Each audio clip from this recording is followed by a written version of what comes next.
নতুন গল্প, অল্প স্বল্প, অনলি অন রূপকথা।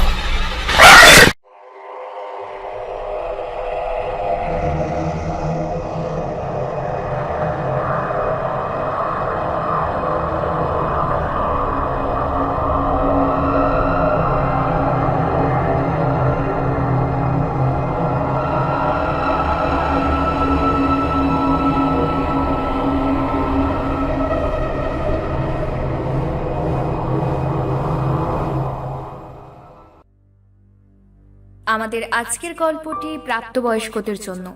এই গল্পের সমস্ত চরিত্র ও ঘটনাবলী সম্পূর্ণ কাল্পনিক। বাস্তবের সাথে কোনো মিল থেকে থাকলে সেটা সম্পূর্ণ অনিচ্ছাকৃত ও কাকতালীয়। অলৌকিক ও রহস্য রোমাঞ্চকর কিছু গল্প দিয়ে সাজানো আমাদের এই বিশেষ নিবেদন রূপকথা। নিয়মিত নতুন নতুন গল্প শুনতে চাইলে আপনাদের কাছে অনুরোধ, রূপকথা চ্যানেলটিকে সাবস্ক্রাইব করুন আর সবার আগে নোটিফিকেশন পাওয়ার জন্য পাশে থাকা বেল আইকনটি প্রেস করে অল করে রাখুন।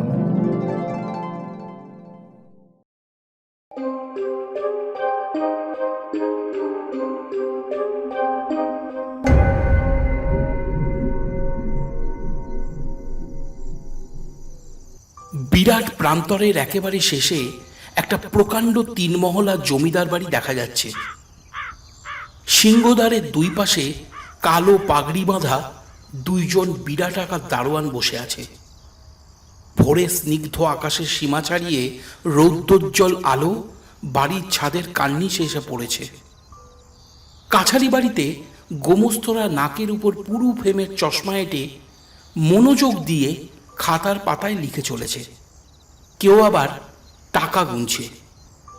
সামনের চত্বরে ছড়িয়ে ছিটিয়ে বসে আছে গ্রামের বেশ কিছু মানুষ। বাড়ির ফটকের দিকে সবুজ ঘাস মারিয়ে একটি ঘোড়ার গাড়ি অপেক্ষারত অবস্থায় দাঁড়িয়ে। বাড়ি লাগোয়া ধবধবে সাদা মার্বেল পাথরের তৈরি উঁচু বারান্দার উপর বেতের দামি চেয়ারে বসে আছেন জমিদার হরনাথ ঠাকুর। ধুতি পাঞ্জাবি পরা, মাঝ বয়সী, দীর্ঘাকৃতি, স্থূল সবল রাশভারী মানুষ।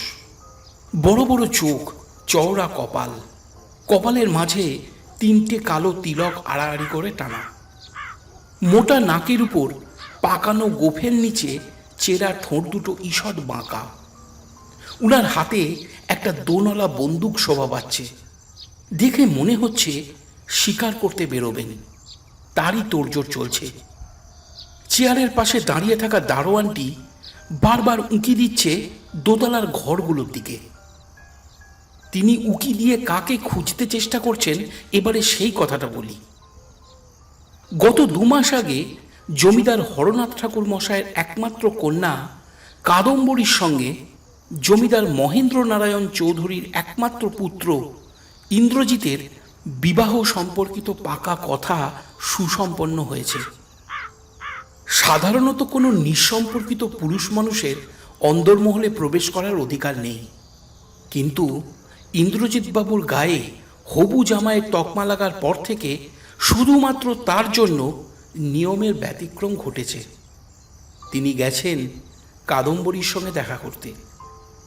অপরদিকে কর্তাবাবু আজ ঠিক করেছেন জামাই বাবাজিকে নিয়ে বাঘ শিকার করতে যাবেন ঘটবেড়ার জঙ্গলে।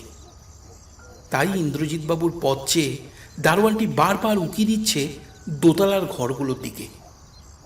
বিশাল অট্টালিকার অন্দরমহলের একটা মস্ত হলঘরে প্রাচীন আমলের তৈরি বড় চেয়ারে বসে আছেন ইন্দ্রজিৎ বাবু। ঘরে আর কেউ নেই। দেওয়ালে ঝুলে আছে একটা মস্ত বড় হাতে আঁকা তৈলচিত্র এবং বড় একটা আয়না। ইন্দ্রজিৎ বাবু আয়নার কাছে নিজের প্রতিবিম্বর দিকে চিন্তাকুল নেত্রে চেয়ে আছেন।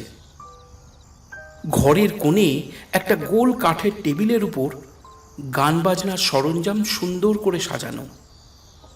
হঠাৎ কারো জুতোর শব্দ শুনতে পেয়ে ভীতচকিত কিছু পায়রা উঠতে লাগলো বারান্দার কড়িবর্গার আশ্রয় থেকে। ইন্দ্রজিৎ বাবুর দৃষ্টি আয়নার দিক থেকে সরে গিয়ে ঘরের দরজার দিকে নিবদ্ধ হলো।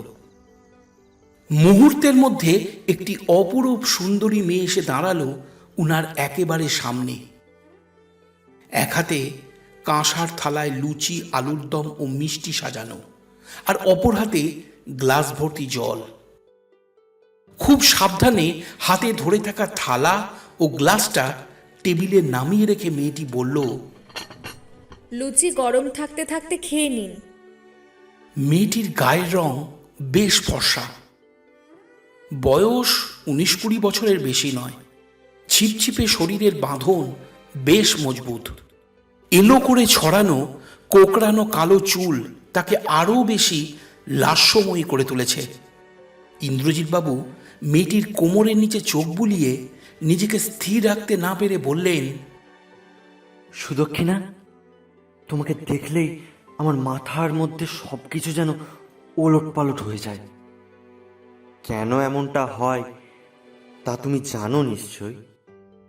না বাপু, আমি ওইসব জানিনি।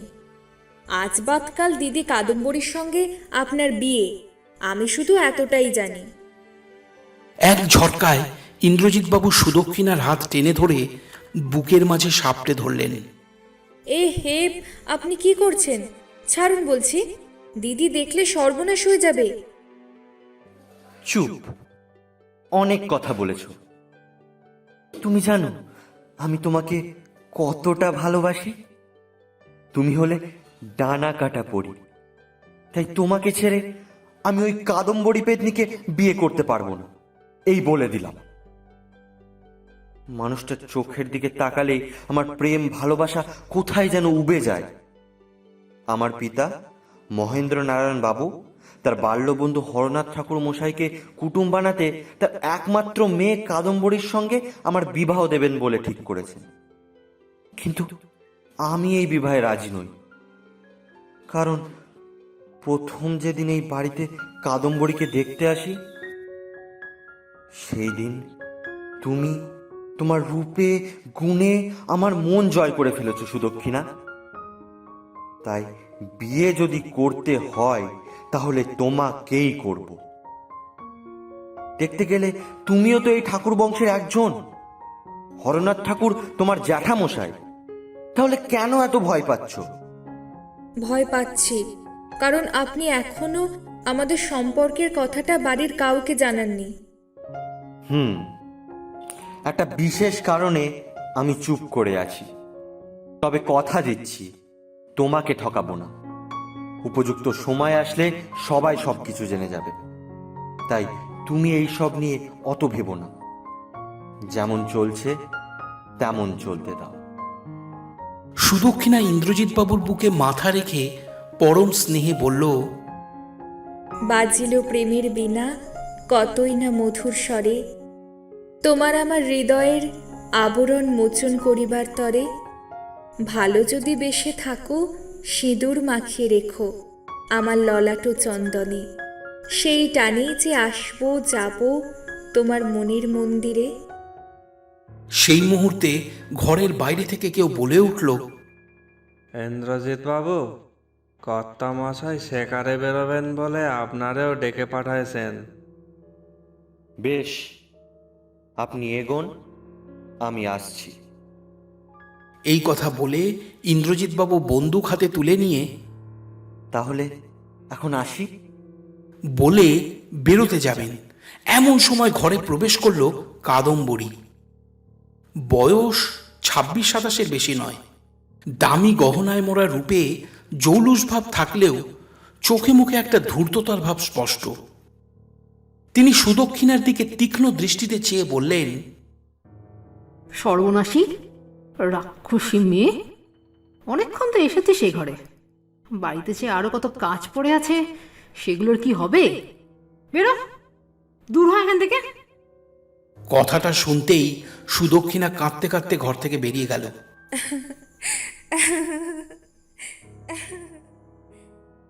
ইন্দ্রজিৎবাবু বললেন, আপনি অমন করে ঝগড়া করছেন কেন? ঝগড়া কোথায় করলাম? আমরা দুই বোনে একটু জোরে কথা বলেছি। এটা আপনার কাছে ঝগড়া বলে মনে হলো? সত্যি বলতে, খাবার ফেলে রেখে গল্প করাটা আমার ঠিক পছন্দ হয় না। লুচিগুলো জুড়িয়ে গেছে, নতুন করে ভেজে আনতে বলি। না থাক, তার আর প্রয়োজন হবে না। এই কথা বলে ইন্দ্রজিৎবাবু ঘর থেকে বেরিয়ে গেলেন। কিছুক্ষণ পর দেখা গেল জমিদার বাড়ির সিংহদ্বার খুলে ঝড়ের বেগে একটা ঘোড়ার গাড়িকে ছুটে বেরিয়ে যেতে। দেখতে দেখতে গাড়িটা ধুলোর ঘূর্ণিঝড় সৃষ্টি করে বহু দূরে অস্পষ্ট হয়ে মিলিয়ে গেল। সুদক্ষিণা দোতলার মোটা থামের আড়ালে দাঁড়িয়ে ঈশ্বরের উদ্দেশ্যে প্রণাম নিবেদন করল। ঠিক সেই মুহূর্তে কাদম্বরীকে এগিয়ে আসতে দেখে সে চমকে উঠে বলল, দিদি, তুমি কি আমার উপরে রাগ করে আছো? মরণ দশা, ন্যাকামো দেখ মেয়ে। বলি, ইন্দ্রজিৎ বাবুর সঙ্গে আমার বিয়ের সম্বন্ধ হয়েছে জেনেও কেন তার সঙ্গে তো মাখামাখি করছিস? বেটা ছেলেদের চিনিস কতটুকু? কোনো মেয়ের প্রতি ওদের ঝোঁক চাপলে ওরা সব কিছু করতে পারে। সুদক্ষিণা আত্মসম্বরণ করে হেসে উঠে বলল, দিদি, তোমার বুঝতে কোথাও ভুল হয়েছে। ইন্দ্রজিৎ বাবু মানুষটি মোটেও ওরকম নন। তুই ইন্দ্রজিৎ বাবুর ব্যাপারে এত কিছু জানলি কি করে বল? সুদক্ষিণা অপ্রতিভ হয়ে হাতের আঙুলে শাড়ির আঁচল চড়াতে চড়াতে বলল, না, মানে জ্যাঠামশাইকে বলতে শুনেছিলাম উনি খুবই ভালো মানুষ। একদণ্ড আমাকে শান্তিতে থাকতে দিবি না তুই। সর সর দেখি মুখ পুরি, দিঘিতে ডুব দিয়ে আসি। এই কথা বলে কাদম্বরী চলে গেল। সকাল 10টা। বন্দুক কাঁধে করে জমিদার হরনাথ ও ইন্দ্রজিৎবাবু ঘটবেড়ার জঙ্গল লাগোয়া একটা নদীর পাড়ের বালির চড়ায় ঘুরে বেড়াচ্ছেন। সঙ্গে 4 জন লেঠেল। হু হু করে তীক্ষ্ণ হাওয়া বইছে, চারদিকে জনমানবের চিহ্ন নেই। নদীর বুকে 2-1টা মাছরাঙা পাখি উড়ে বেড়াচ্ছে। এমন সময় জঙ্গল সংলগ্ন একটা কাঁটা ঝোপের আড়াল থেকে হরনাথবাবু ইন্দ্রজিৎকে ইশারা করে ডাকলেন। কাছে যেতেই দেখা গেল কাঁটার আগায় হলুদ রঙের ছেঁড়া কাপড়ের কিছুটা অংশ ঝুলে আছে। জঙ্গলের মাটি ভেজা। হরনাথবাবু বন্দুকটা বাগিয়ে ধরে খুব সাবধানে এগোতে লাগলেন। কিছু দূর এগোতেই পথের মাঝে বাঘের থাবার ছাপ চোখে পড়ল। হরনাথবাবু সেই ছাপগুলোকে যত্ন করে খুঁটিয়ে দেখে ফিসফিস করে বললেন, সাবধান, ছাপগুলো একেবারে টাটকা। আজ ভোরের দিকে এই পথে চিতা হেঁটে গেছে। কথা শেষ হলো না, জঙ্গলের গভীরে বাঘের গর্জন শোনা গেল। হরনাথবাবু, ইন্দ্রজিৎ ও লেঠেলরা জঙ্গলের মধ্যে ছড়িয়ে পড়ে ভিন্ন ভিন্ন গাছে চড়ে বসল। ইন্দ্রজিৎবাবু গাছে চড়তে গিয়ে হতবাক হয়ে গেলেন। দূরে ঝোপের মধ্যে কিছু একটা জিনিস নড়াচড়া করছে। সন্তর্পণে বন্দুকটা তুলে ধরতেই ঝোপের আড়াল থেকে বেরিয়ে এলো 7-8 বছরের একটি মেয়ে। তার পরনের হলুদ ফ্রকটা দেখে তিনি বুঝতে পারলেন কাঁটার আগায় যে ছেঁড়া কাপড়ের অংশটাকে ঝুলে থাকতে তারা দেখেছিল, আসলে সেটা এই মেয়েরই। উদ্ভ্রান্তের মতন চারিধারে একবার চেয়ে নিয়ে মেয়েটা এগোতে লাগলো জঙ্গলের মধ্যে থাকা একটা ডোবার দিকে। আবার শোনা গেল বাঘের গর্জন।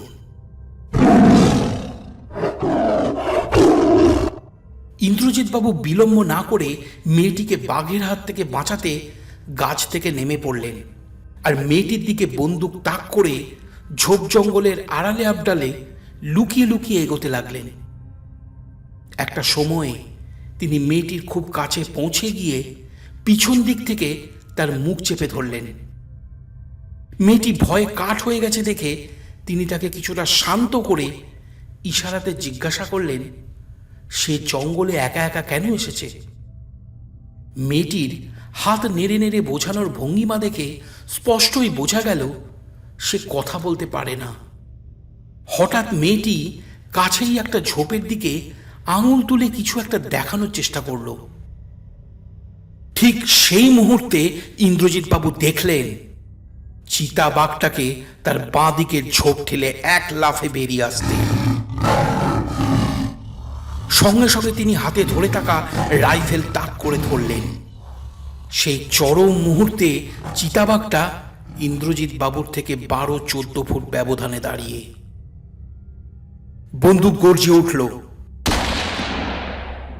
মর্মান্তিক গুলি ছুটে গিয়ে চিতার মাথায় লাগলো। পরপর আরও দুবার গুলি ছোড়ার শব্দ শোনা গেল। ইন্দ্রজিৎ বাবু আবার রাইফেলে গুলি ভরতে যাবে, এমন সময় চিতাটা জঙ্গলের মাঝে লুটিয়ে পড়ল। জানোয়ারটাকে মরে পড়ে থাকতে দেখে তিনি নিশ্চিন্ত হলেন আর গভীর উত্তেজনায় ঘাড় ঘুরিয়ে মেয়েটির দিকে চাইলেন। চাইতেই শিউরে উঠলেন। কপালের মাঝে গুলিবিদ্ধ অবস্থায় ডোবার পাড়ে পড়ে আছে মেয়েটার দেহ। রক্তের ধারা গড়িয়ে পড়ছে সারা মুখ জুড়ে।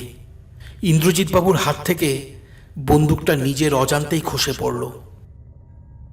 পর মুহূর্তেই লেঠেলদেরকে সঙ্গে করে এগিয়ে আসতে দেখা গেল জমিদার হরনাথ মশাইকে।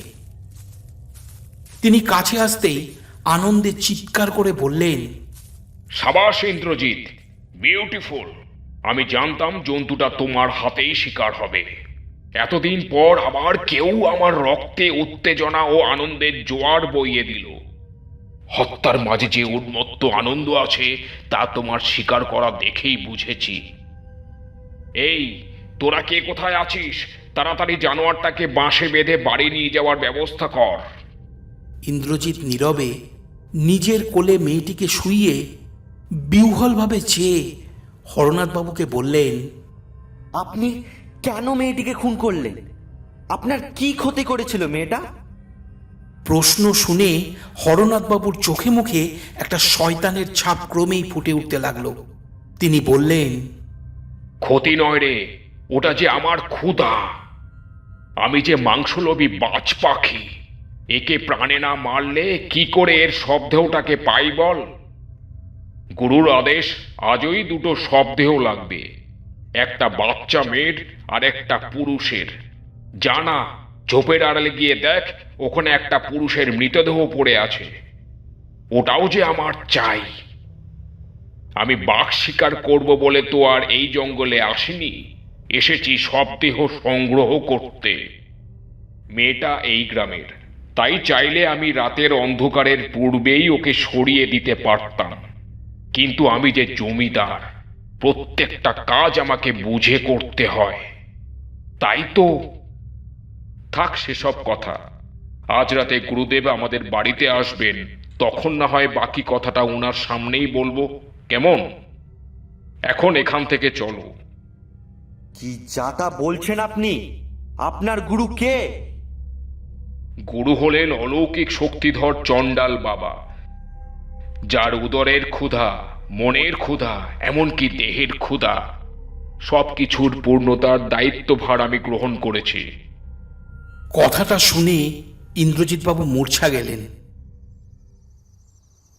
যখন তার জ্ঞান ফিরল, তখন দিনের শেষ আলোটুকু নিভতে বসেছে।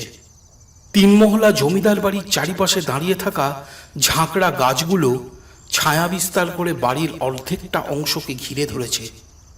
শোঁ শোঁ আওয়াজ করে বাতাস বইছে। ইন্দ্রজিৎবাবু কোনো রকমে টলতে টলতে দোতলার ঘরগুলো ছেড়ে বাইরের বারান্দায় এসে দাঁড়ালেন। আর দাঁড়াতেই অবাক হয়ে গেলেন। থমথমে হয়ে উঠেছে চারিপাশ। দারোয়ান ও চাকর বাকর মিলে বাড়িতে অনেক জনার আনাগোনা ছিল, কিন্তু তারা সকলে গেল কোথায়? হঠাৎ নাকে এসে ঠেকল একটা বোটকা গন্ধ। সঙ্গে সঙ্গে তিনি বারান্দার রেলিংয়ে ঝুঁকে পড়ে উঠোনের মাঝে চাইলেন।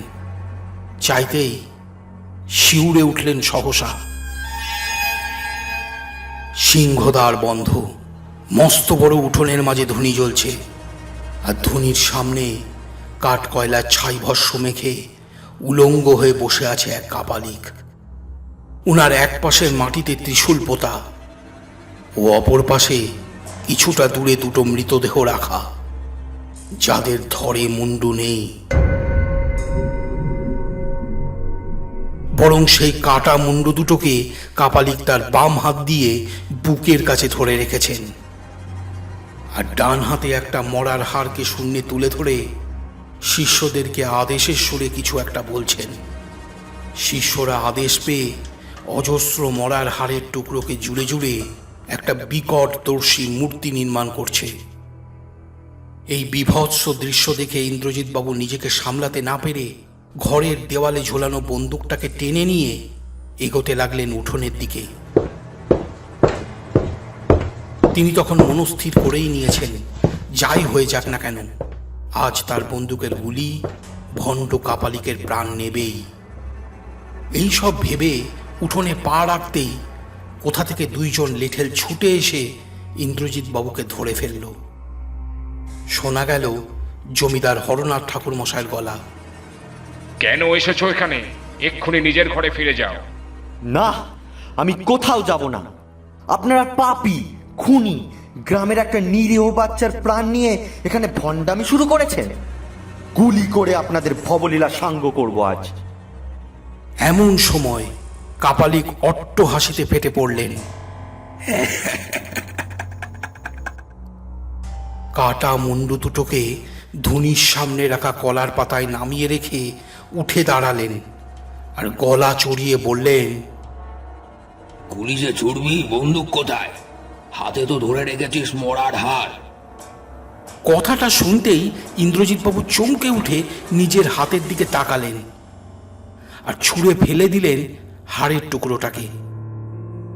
তিনি কিছুই বুঝতে পারলেন না তার হাতে মরার হাড় এলো কোথা থেকে। তাহলে কি কাপালিক তার উপরে কোনো তান্ত্রিক ক্রিয়া প্রয়োগ করলেন?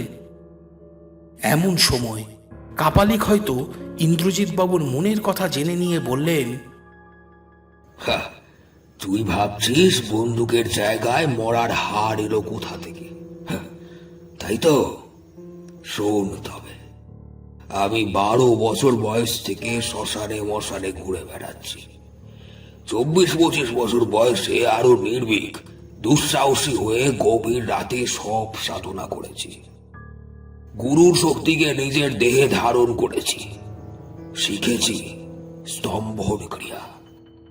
তাই কোনো চেনা বা অচেনা শত্রু, পরিচিত বা অপরিচিত অবাধ্য মানুষের মুখ বন্ধ করে তার অনিষ্ট কিভাবে করতে হয় তা আমি খুব ভালোই জানি।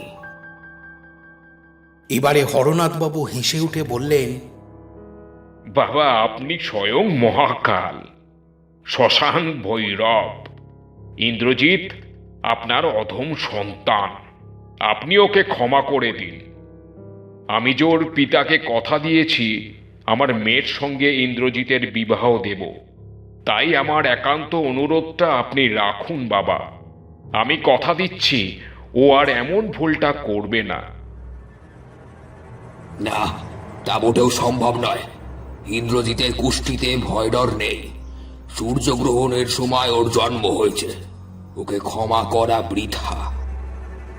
বরং আজকের তিথি নক্ষত্র অনুযায়ী এই ছেলের বলি রক্ত ইষ্টকে অর্পণ করলে হরনাথ তোর মনস্কামনা পূর্ণ হবে।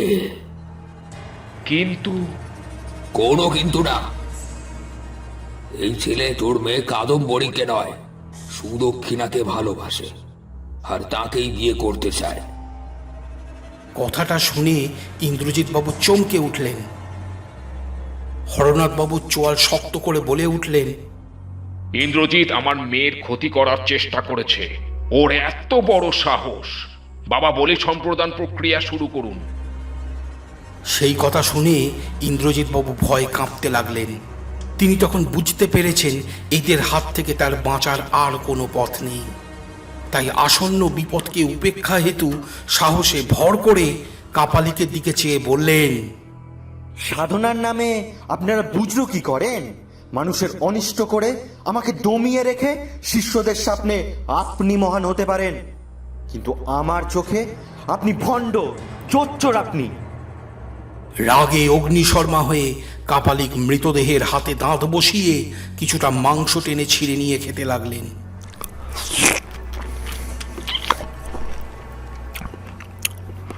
তার মুখখানা বিভৎস দেখাচ্ছে। এমন সময় বাড়ির দক্ষিণ দিক থেকে বেরিয়ে এলো কাদম্বরী। তাকে দেখে সকলেই চমকে উঠল। হরনাথবাবু বললেন, মা তুই এখানে আসলি কি করে? আমরা ছাড়া এই বাড়িতে তো আর কেউ ছিল না। জানি আপনি বাড়ির সকলকে কিছুদিনের জন্য নতুন বাড়িতে স্থানান্তরিত করেছেন, কিন্তু ইন্দ্রজিৎ বাবুর শরীর ভালো নেই জানতে পেরে আমি এই বাড়িতে রয়ে যাই। তাই হয়তো আজ সত্যটা জানতে পারলাম। হরনাথবাবুর মুখ ফ্যাকাশে হয়ে গেল। তিনি এক মুহূর্তের জন্য ভাবলেন, তাহলে কি কাদম্বরী সবকিছু জেনে গেল? সেই মুহূর্তে ইন্দ্রজিৎ বাবু ব্যস্ত হয়ে বলে উঠলেন, আপনার বাবা একটা নররাক্ষসের সঙ্গ দিতে ক্ষমাহীন অপরাধ করেছেন। দুটো নিরপরাধ মানুষকে গুলি করে হত্যা করেছেন। আপনি আপনি আমার কথা বিশ্বাস করুন। হরনাথবাবু উত্তরে কিছু বলতে যাচ্ছিলেন, এমন সময় কাদম্বরী হাত তুলে পিতাকে থামিয়ে দিয়ে বলল, থাক বাবা, ইন্দ্রজিৎ বাবু আমাকে ঠকিয়েছেন। আমার পিঠ পিছনে সুদক্ষিণের সঙ্গে সম্পর্ক স্থাপন করেছে। তাই তাই উনি আমার কাছে অপরাধী। শাস্তি যা দেওয়ার আমি দেব। কি করতে চাস তুই? আমি আমি সারা জীবনের জন্য ইন্দ্রজিৎ বাবুকে চোরা কুঠুরিতে বন্দি রাখতে চাই। সেই কথা শুনে কাপালিক বাবা বললেন, তাই হোক, আমি ওর চোখে মুখে মৃত্যুর ভয় দেখতে চাই। আমাকে অপমান করার শাস্তি এর চেয়ে ভালো হতেই পারে না। কথা শেষ হলো না। হরনাথবাবু লেঠেলদেরকে ইশারা করে বুঝিয়ে দিলেন ইন্দ্রজিৎকে নিয়ে যাওয়ার জন্য। উনি চলে যেতেই কাদম্বরীও সেখান থেকে চলে গেল। কাপালিক বাবা ভক্তের মনস্কামনা পূর্ণ করতে নরহাড়ের মূর্তি নির্মাণ করালেন। ভোগ নিবেদন করে রাতভর সাধন প্রক্রিয়া চালালেন। বাড়িতে প্রতিষ্ঠিত হল এক ভয়ঙ্কর দেবমূর্তি। শেষ রাতে উনি একটা মাটির হাঁড়ির মধ্যে কিছু দ্রব্য রেখে প্রদীপ জেলে দিলেন। তারপর সেই হাঁড়ি হরনাথবাবুর হাতে ধরিয়ে দিয়ে বললেন, সমস্ত কাজ সম্পন্ন হয়েছে। এবারে এই হাঁড়িটাকে চৌরাস্তার মাঝে রেখে আয়, যা। হরনাথবাবু কাপালিকের কথা মতো মাটির হাঁড়িটাকে চৌরাস্তার মাঝে নামিয়ে রাখলেন। সঙ্গে সঙ্গে একটা অলৌকিক ঘটনা ঘটে গেল। চোখের সামনে দিয়ে মাটির হাঁড়িটা শূন্যে ভেসে উঠে তীর বেগে আকাশপথে ধেয়ে গেল। প্রচণ্ড ভয় পেয়ে তিনি ছুটতে লাগলেন বাড়ির দিকে। তখনও অন্ধকারের মধ্যে ভেসে চলেছে হাঁড়িটা। ছুটতে ছুটতে একটা সময় হরনাথবাবু কাপালিক বাবার সামনে গিয়ে পৌঁছালেন আর বললেন, বাবা, হাঁড়িটা নিজের থেকে বাতাসে ভেসে ওঠে কোথায় যেন চলে গেল। জানি, আমি সবই জানি। এবারে আমি এখানে বসে যেমনি মন্ত্র পড়া শুরু করব, তখনই এই হাড়ির মধ্যে থাকা শক্তি জেগে উঠবে, আর তার কাজ সে তখনই শুরু করে দেবে। প্রথমে এই হাড়ি শত্রুর বাড়িতে প্রবেশ করবে, তারপর বাড়ির চারধারে 3 বার প্রদক্ষিণ করে শত্রুর নাম ধরে 3 বার ডাকবে। শত্রু যদি ভুলেও সেই ডাকে সাড়া দেয়, তখন তাকে আর কেউ বাঁচাতে পারবে না, কেউ না। তবে সাবধান, হাঁড়ি যতদিন তার কাজ সম্পন্ন করে এই বাড়িতে ফিরে না আসছে, ততদিন পর্যন্ত কৃষ্ণা চতুর্দশীর রাতে আমার প্রতিষ্ঠা করা দেবতার চরণ নর রক্তে ধুয়েই দিবি। সব সময়ের জন্য মন্দিরের দরজা বন্ধ করে রাখবি। একমাত্র তুই ছাড়া আর অন্য কেউ যেন এই দেবমূর্তি দেখতে না পায়। দেখলেই কিন্তু তার অপঘাত মৃত্যু অনিবার্য। যদি তোর বংশের কেউ দেখে ফেলে, তাহলে এই বংশের বাতি দিতে 3 কুলে আর কেউ বেঁচে থাকবে না কিন্তু। তাই খুব সাবধান। এই কথা বলে কাপালিক বাবা চলে গেলেন।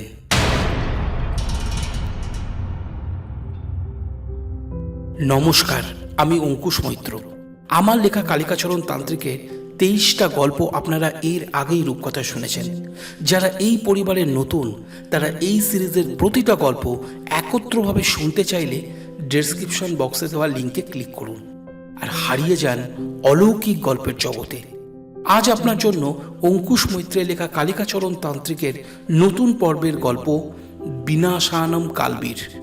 প্রধান চরিত্রে অভিজিৎ, স্মৃতি, সঞ্চিতা, অঙ্কুশ, পূর্ণেন্দু, অরুণব, শুভশ্রী ও অর্পণ। এই গল্পের সকল অলৌকিক বর্ণনা শুধুমাত্র গল্প বানানোর উপাদান মাত্র। আশা করব আপনারা কুসংস্কার মুক্ত হয়ে শুধু গল্প শোনার আনন্দে আমার এই লেখাটাকে গ্রহণ করবেন।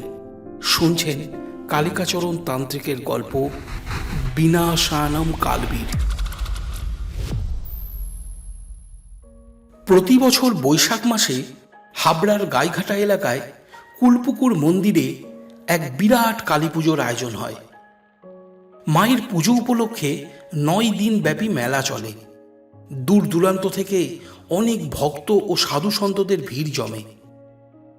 পুজো পার্বণের দিনগুলোতে নিখরচায় নিরামিষ ভোগ প্রসাদও বিতরণ করা হয়ে থাকে, যেমন লুচি পোলাও থেকে শুরু করে আলুর কোরমা, ধোকা, ছানার ডালনা, পটলের দোলমা ও কলকাতার রসগোল্লা ইত্যাদি।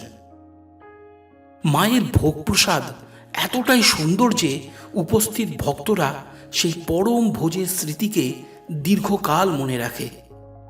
এই কথাগুলো শিব মন্দিরে উপস্থিত এক ভক্তের মুখে শুনতেই আমি নিজেকে ধরে রাখতে পারলাম না। পৌঁছে গেলাম গাইঘাটার কুলপুকুর মন্দিরে।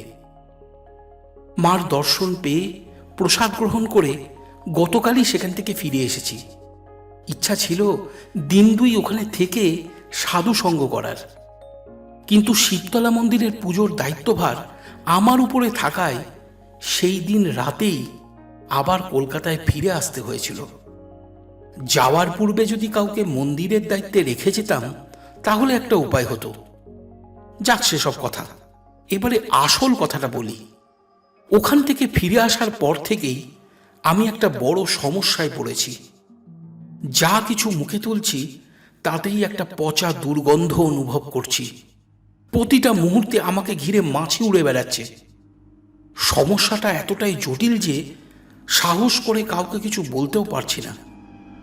ভেবেছিলাম সকালে উঠে গঙ্গা স্নান করে নিলে সব কিছু পূর্বের মতন হয়ে যাবে, কিন্তু না, তাতেও কোনো ফল হয়নি।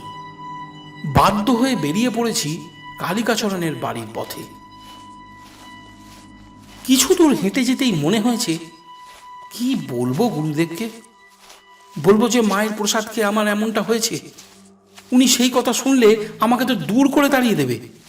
তখন কি হবে? আবার যদি বলি আমি কোনো পাপ কাজ করেছি তাই আমার সঙ্গে এমনটা হচ্ছে, তাহলে তো উনি আমার কাছে জানতে চাইবে কি পাপ করেছি। তখন কি বলবো?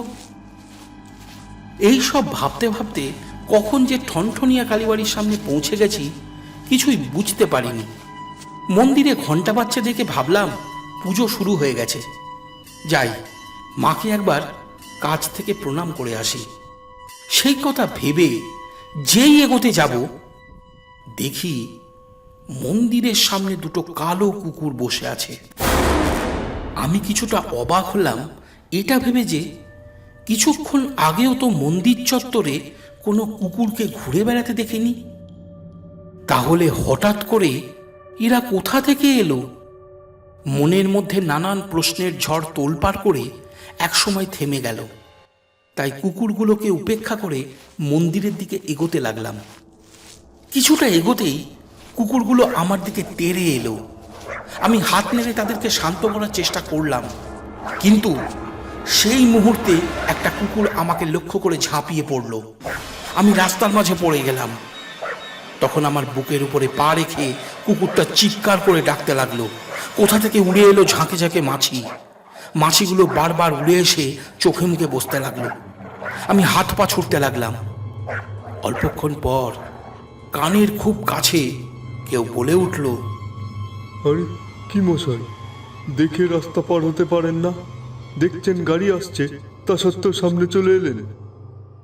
চোখ খুলে দেখি আমাকে ঘিরে মানুষের জটলা সৃষ্টি হয়েছে। আমার গা ঘেঁষে দাঁড়িয়ে আছে একটা হলুদ রঙের ট্যাক্সি। মাথাটা ট্যাক্সির চাকার একেবারে কাছে, আর একটু যদি গাড়িটা এগোতো তাহলে আমার মাথাটা থেঁতলে যেত। কোনো রকমে উঠে বসতেই দেখলাম কোথাও সেই কালো কুকুর দুটো নেই, মাছিগুলো উড়ে পালিয়েছে। ওদিকে আমাকে তুলে ধরতে তাপসদা দোকান ফেলে ছুটে এসেছে। এরপর পরিস্থিতি স্বাভাবিক হতেই আমি পৌঁছে যাই কালিকাচরণের বাড়িতে। বৈঠকখানা ঘরে কালিকাচরণের সামনে একজন অচেনা ব্যক্তিকে বসে থাকতে দেখে আমি বারান্দার বেঞ্চে বসতে যাব, ঠিক সেই মুহূর্তে কালিকাচরণ হেঁকে বলল, কে, অমর এলি নাকি? হ্যাঁ গুরুদেব। তোর কথাই ভাবছিলাম, ভিতরে এসে বস। কম্বলের আসনে বসতেই উপস্থিত ভদ্রলোকটি কালিকাচরণের দিকে চেয়ে হাত জোর করে বললেন, ঠাকুর মশাই, আমাকে বাঁচান। ব্যবসা ডুবতে বসেছে, স্ত্রী অসৎকর্মে লিপ্ত হয়েছে। অনেক কষ্ট করে ছেলেটাকে মানুষ করলাম যাতে সে ডাক্তার হয়, মানুষের সেবা করে, কিন্তু সেই ছেলে আজ বড় নেতা হয়ে মানুষের সেবা করার নামে সাধারণ মানুষকেই শোষণ করে চলেছে। আমি এগুলোকে মেনে নিতে পারছি না বলে সংসারে অশান্তি বেড়েই চলেছে। করজোড়ে আপনার কাছে প্রার্থনা করছি, কৃপা করে আপনি আমাকে সঠিক মার্গ দেখান। সবই হলো কলির প্রভাব।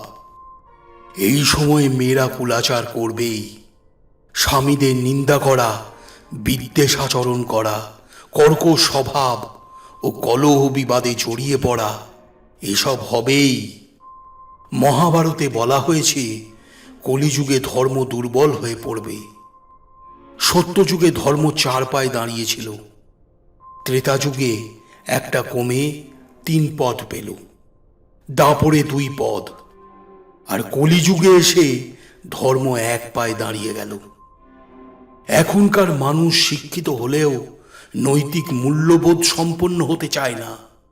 সবাই মনে করে আমি নিজের ভাগটা ঠিক মতন বুঝে নেব, অপরে ঠকলে ঠকুক, কিন্তু আমি যেন না ঠকি। এরা সকলের চোখকে ফাঁকি দিলেও মায়ের চোখকে ফাঁকি দিয়ে বেশি দিন দাঁড়িয়ে থাকতে পারবে না, কারণ কলি সব সময় এদেরকে উৎপীড়ন করতে থাকবে। তাই এত চিন্তা করবেন না। আপনার ইষ্ট যার ভজনা করেন তাকে প্রসন্ন করার চেষ্টা করুন। যদি পূজা অর্চনায় তিনি প্রসন্ন হন তাহলে অবশ্যই ফল পাবেন। সত্যের চয়ন করলে বাকিরা দুর্বল হয়ে যাবেই। ঠাকুর মশাই, দীর্ঘ 30 বছর ধরে আমি মা কালীর অর্চনা করেছি, আজও করি। তাও কেন কেন এমনটা হচ্ছে আমার পরিবারে? বাড়িতে মায়ের মূর্তি স্থাপন করিয়েছেন? হ্যাঁ, করিয়েছি। মূর্তি স্থাপন একটা বড় বিষয়।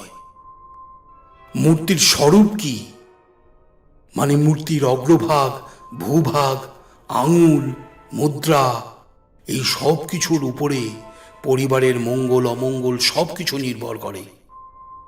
মায়ের যে কোনো স্বরূপকে বাড়িতে প্রতিষ্ঠা করা যায় না।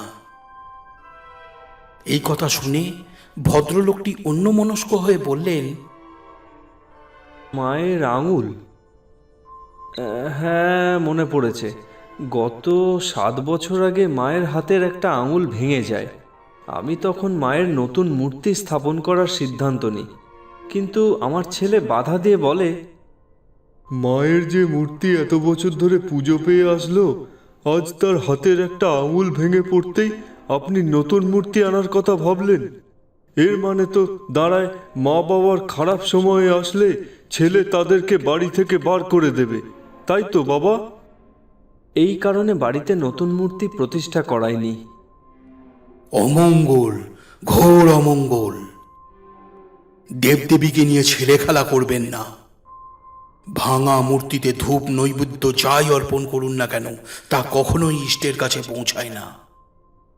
মূর্তি একবার ভেঙে গেলে বা সামান্য চির ধরলে সেই মূর্তির প্রাণ প্রতিষ্ঠা সেই মুহূর্ত থেকে সমাপ্ত হয়ে যায়, তখন সেই মূর্তি আর পুজোর যোগ্য থাকে না, একমাত্র শিবলিঙ্গ ছাড়া, কারণ তার কোনো আকার থাকে না।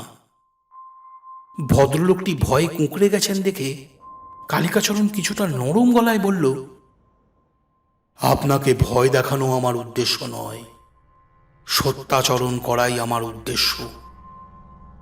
আমি আপনাকে বুঝিয়ে বলছি, আমাদের নশ্বর জীবন, যখন আমাদের কোনো মিত্র, সখা বা পরিবারের কেউ সংসারের কর্ম পূর্ণ করে তার নশ্বর দেহ ত্যাগ করে, তখন আমরা কি করি?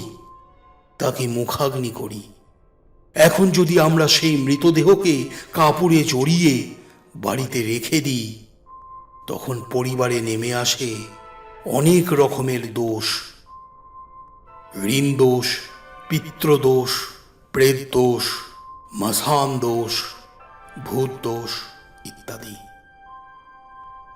তাই ভাঙা মূর্তির পুজো করতে নেই। ঠাকুরমশাই, আমার অজান্তে বড় ভুল হয়ে গেছে, এখন কোনো একটা উপায় বলে দিন। উপায় একটাই আছে, বাড়িতে পুরোহিত ডেকে মূর্তিটাকে বিধিপূর্বক জলে বিসর্জন দিন বা মাটির নিচে পুঁতে ফেলুন, আর নতুন করে মূর্তি প্রতিষ্ঠা করান।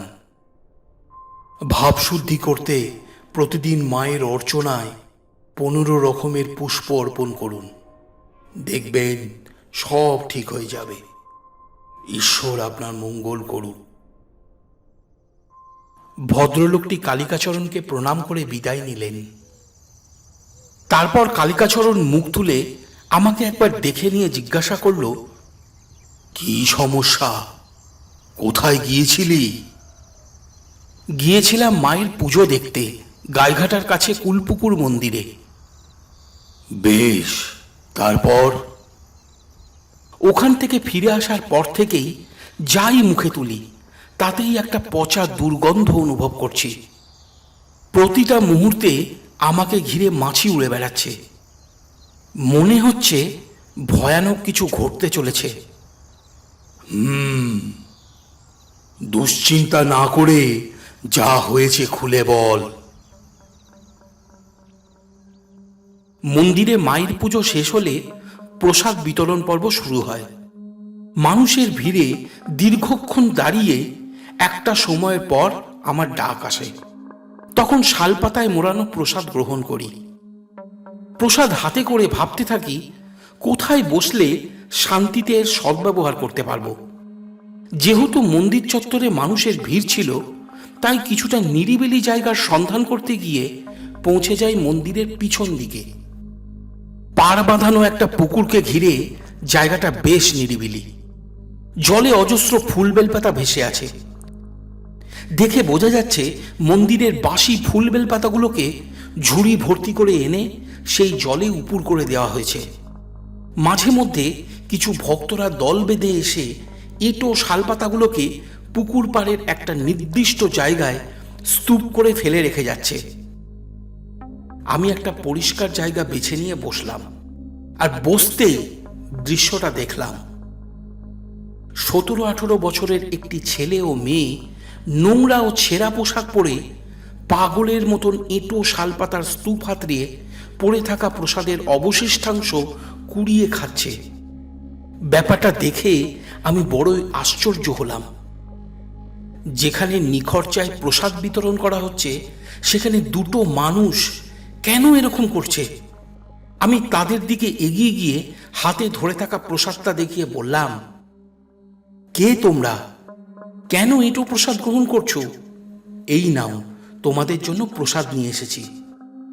আমার কথায় ভ্রুক্ষেপ না করে মেয়েটা এদিক ওদিকে ছড়িয়ে পড়া এঁটো শালপাতাগুলোকে কুড়িয়ে এনে সেগুলোকে আবার স্তূপাকার করে সাজিয়ে রাখলো। আর ছেলেটা কেবল মৃদু হেসে ঠান্ডা গলায় বলল, ও আমাদের অভ্যাস আছে, আপনি খামোখা চিন্তা করবেন না। আমরা দুজন ভাই বোন, মায়ের প্রসাদ আমাদের সম্মুখে আনবেন না। ভুলেও যদি আমাদের ছোঁয়া লেগে যায় তাহলে আপনার অমঙ্গল হবে। কথাটা শুনে বেজায় রাগ হলো। এরা মায়ের প্রসাদ ছুলে আমার কি অমঙ্গল হবে? তাই বললাম, তোমাদের কথা শুনে তো মনে হচ্ছে তোমরা পাগল নয়, তাহলে কেন এইসব কথা বলে মানুষকে বিব্রত করছো? তখন মেয়েটি মার্জিত কণ্ঠে বলল, আমরা এঁটো পাতের অন্ন ছাড়া অন্য কিছু মুখে তুলতে বুক জ্বালা করে, মনে হয় কেউ বুকে পাথর বেঁধে দিয়েছে। আমরা যে মায়ের রোষের শিকার হয়েছি। কি এমন পাপ করেছো তোমরা? কে বলেছে তোমাদেরকে এইসব কথা? আমরা কি পাপ করেছি তা জানি না, তবে এই মন্দিরের পুরোহিত মশাই এমনটাই বিধান দিয়েছেন। দূর থেকে পূজা দেখা, পুষ্প অর্পণ করা, প্রসাদ গ্রহণ, এমনকি কোনো ভক্তের দেওয়া দান গ্রহণ করতেও নিষেধ আছে। তাই আমাদেরকে ক্ষমা করবেন, প্রসাদ আমরা গ্রহণ করতে পারবো না। মাথায় ভয়ানক দুশ্চিন্তা থাকা সত্ত্বেও দুই ভাই বোনের বক্তব্যের মধ্যে যে সৌন্দর্য ভাব ও কষ্টের গভীরতা লুকিয়েছিল তা আমার মনকে স্পর্শ করে গেল গুরুদেব। এক মুহূর্তের জন্য মনে হলো এরা কোনো পাপ কাজ করতেই পারে না। মায়ের চরণ ছুঁয়ে কত পাপী তাপী মানুষ উদ্ধার পেয়ে গেল, তাহলে মা এদেরকেই বা ক্ষমা করবেন না কেন? তাই বললাম, মায়ের ভোগ প্রসাদ এতটাই পবিত্র যে একজন পাপী মানুষের হাত দিয়ে বিতরণ করা হলেও প্রসাদ কখনোই অপবিত্র হয় না। তাহলে তোমাদের স্পর্শ পেলে কি এমন অমঙ্গল হবে আমার? এগিয়ে এসো, তোমরা ভয় পেও না। আমি দেখতে চাই তোমাদের স্পর্শে মায়ের ভোগ প্রসাদ আমার কি অমঙ্গল করে। প্রথমে ওরা রাজি না হলেও পরে রাজি হয়। ওদের স্পর্শ করা প্রসাদ গ্রহণ করে আমার যখন কিছুই হয় না, তখন ওরা আনন্দিত হয়ে মায়ের ভোগ প্রসাদ গ্রহণ করতে ইচ্ছুক হয়। আমি যখন ওদের দুজনার জন্য প্রসাদ সংগ্রহ করে আনি, তখন তাদেরকে আর কোথাও খুঁজে পাই না। বাধ্য হয়ে আমাকে সেদিন ফিরে আসতে হয়। এখানে আসতেই আমি বিপদের সম্মুখীন হই। বুঝতে পারি ছেলে মেয়ে দুটো মিথ্যা বলেনি। এখন আপনি কোনো উপায় বলে দিন গুরুদেব। আমার সব কথা শুনে কালিকাচরণ গম্ভীর গলায় বলল, আমি কি উপায় বলবো? আমি কি ভগবান? মায়ের কাছে গিয়েছিলি, তাকেই তো জিজ্ঞাসা করতে পারতিস। আমার ক্ষমতা সীমিত, কয়েকটা প্রক্রিয়া জানলেই কি সবকিছু সমাধান করা যায়? যা বলার মার কাছে গিয়ে বল, তিনিই সব করবেন, আমি কিছু করতে পারবো না। এই কথা বলে কালিকাচরণ আসন ছেড়ে উঠে দাঁড়ালো। আমি তার পায়ে হাত দিয়ে প্রণাম করলাম। প্রণাম করতেই কেন জানি না মনে হলো তার ওই আচরণের পিছনে কোনো রহস্য লুকিয়ে আছে। কালিকাচরণের বাড়ি থেকে বেরিয়ে আমি সেই দিনই আবার পৌঁছে গেলাম কুলপুকুর মন্দিরে। কিছু মহিলা তখন নিজেদের মনস্কামনা পূর্ণ করতে লাল সুতো দিয়ে পাথর বেঁধে ঝুলিয়ে দিচ্ছে মন্দিরের দেওয়ালে। নারায়ণ সেবা করতে মায়ের এক ভক্ত সাধু সন্তদের মধ্যে 5টি করে টাকা দক্ষিণা ও 1টি করে কম্বল দান করছেন। সকল সাধুরা মায়ের জয়ধ্বনি করে আশীর্বাদ করতে করতে বিদায় নিচ্ছেন। মন্দিরের ভিতরে কাউকে দেখতে না পেয়ে প্রবেশ করলাম। মায়ের মূর্তির সামনে হাত জোর করে দাঁড়িয়ে বললাম, মা গো, রক্ষা করো, বড় বিপদে পড়েছি। গুরুদেব বলেছেন কিছুই করতে পারবেন না, তাই তুমি এবার পথ দেখাও। সেই মুহূর্তে মন্দিরের বাইরে কেউ খিলখিল করে হেসে উঠে বলল, কেমন মজা, কাজে ফাঁকি দিয়ে পালাবি ভেবেছিলি, হলি তো এবার জব্দ। কথাটা শুনে পিছন ফিরে তাকাতেই দেখি একটি পাগলি গোছের মেয়ে আলুথালু বেশে দাঁড়িয়ে আছে। উনার হাতে গলায় ঝুলছে সুতো বাঁধা পাথরের টুকরো। উৎসব শুরু হলে এই ধরনের কিছু মানুষকে মন্দির চত্বরে ঘুরে বেড়াতে দেখা যায়। এটা আমি এর আগেও দেখেছি, তাই স্বভাব মতন স্বাভাবিক উত্তর করলাম, সত্যি আমি জব্দ হয়েছি মা, বিপদ থেকে উদ্ধার করো আমায়। পাগলি এবারে যা বলল তা শুনে আমি বড়ই বিরক্ত হলাম। মাটির মূর্তির সামনে দাঁড়িয়ে কি করছিস? ও কি তোর কথা শুনতে পাচ্ছে? হাসছে, কাঁদছে, তোর কথার উত্তর দিচ্ছে। পাগল একটা। আমি তোর কথা শুনে কেমন উত্তর করলাম বল? তাই মন্দির থেকে বেরিয়ে আমার কাছে আয়, হায় আমার কাছে আয়। বললাম, আমি আপনার কাছে পরে যাবক্ষণ, এখন আপনি এখান থেকে চলে যান। আমার কথা শুনে পাগলি আরো চটে গেল। ধুলো থেকে একটা বড় পাথরের টুকরো কুড়িয়ে নিয়ে আমার দিকে তেড়ে এসে বলল, কি কি হলো? কথা কানে যাচ্ছে না? বেরিয়ে এই মন্দির থেকে, নাহলে এই পাথর ছুঁড়ে মাথা ফাটিয়ে দেবো বলে দিলাম। পাগলির হাবভাব দেখে ভয় হলো। কে জানে কখন আবার হাতের পাথরটা যদি ছুঁড়ে দেয় আর সেই পাথর ভুলবশত মায়ের মূর্তিতে লাগলে বড় সড়ো একটা অনর্থ হয়ে যাবে। এই কথা ভেবে গর্ভগৃহ থেকে বেরিয়ে এলাম। বাইরে আসতেই পাগলি হাতের মুঠোয় ধরে রাখা পাথরটা ছুঁড়ে দিল আমাকে লক্ষ্য করে। আমি নিজেকে বাঁচাতে 2 হাত দিয়ে আবডাল করলাম। সেই মুহূর্তে আমার কপালে হালকা স্পর্শ করে যে জিনিসটা মেঝের উপরে আছড়ে পড়ল সেটা দেখে আমি অবাক হয়ে গেলাম। মেঝের উপরে পড়ে আছে একটা গুড়ের বাতাসা। বাতাসাটা কুড়িয়ে নিতেই পাগলি বলল, কি এত দেখছিস? মুখে পুড়ে দে, সব ঠিক হয়ে যাবে। কথাটা শুনে আমি মন্ত্রমুগ্ধের মতন বাতাসাটাকে মুখে পুড়ে দিলাম। আর সেই প্রথম অনুভব করলাম আগের মতন পচা দুর্গন্ধটা আর নেই। পাগলির কাছে ছুটে গিয়ে বললাম, কে আপনি? পরিচয় দিন। আমি কে তা জেনে তুই কি করবি? আমার দক্ষিণা দে, আমি আমার ছেলে মেয়ের কাছে যাব। দক্ষিণা স্বরূপ আপনি আমার কাছে কি চান বলুন, আমি তাই দেব। পাগলের কথা শোনো, আমি যা চাইবো তাই তুই দিতে পারবি? হ্যাঁ পারবো, বলুন কি চান। বেশ, মন্দিরে যে মায়ের মূর্তি আছে তার গায়ের গয়না খুলে এনে আমাকে পরিয়ে দে। আমিও মায়ের মতো সাজতে চাই, দিবি এনে? বুঝলাম মেয়েটি সত্যই মাথা খারাপ আছে, না হলে এমন আবদার কখনোই করতে পারে না। তাই বললাম, এই কাজ করার সাহস আমার নেই। আপনি চাইলে আপনাকে ফুলের মালা দিয়ে সাজিয়ে দিতে পারি। না, তার আর দরকার নেই। তুই বরং একটা কাজ কর, মন্দিরের পিছনে একটা মেয়ে সকাল থেকে মায়ের নামে একটা মোটা জবা ফুলের মালা গেঁথে চলেছে। ওই মালাটা ওর কাছ থেকে চেয়ে এনে আমায় পরিয়ে দে, কেমন? কি যে বলেন, মেয়েটা খামোকা কেন আমাকে মালাটা দিতে যাবে? সে তো নিজেই মন্দিরে এসে মালাটা ঠাকুরমশাইয়ের হাতে তুলে দিয়ে বলবে মাকে পরিয়ে দিতে। না না, এটা সম্ভব নয়।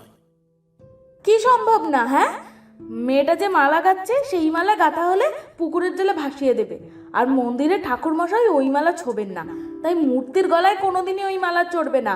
মালাটা গাঁথা হলে ওর থেকে চেয়ে না আমাকে পরিয়ে দে। অত সুন্দর মালা পরলে আমাকে বেশ লাগবে, কি বলিস?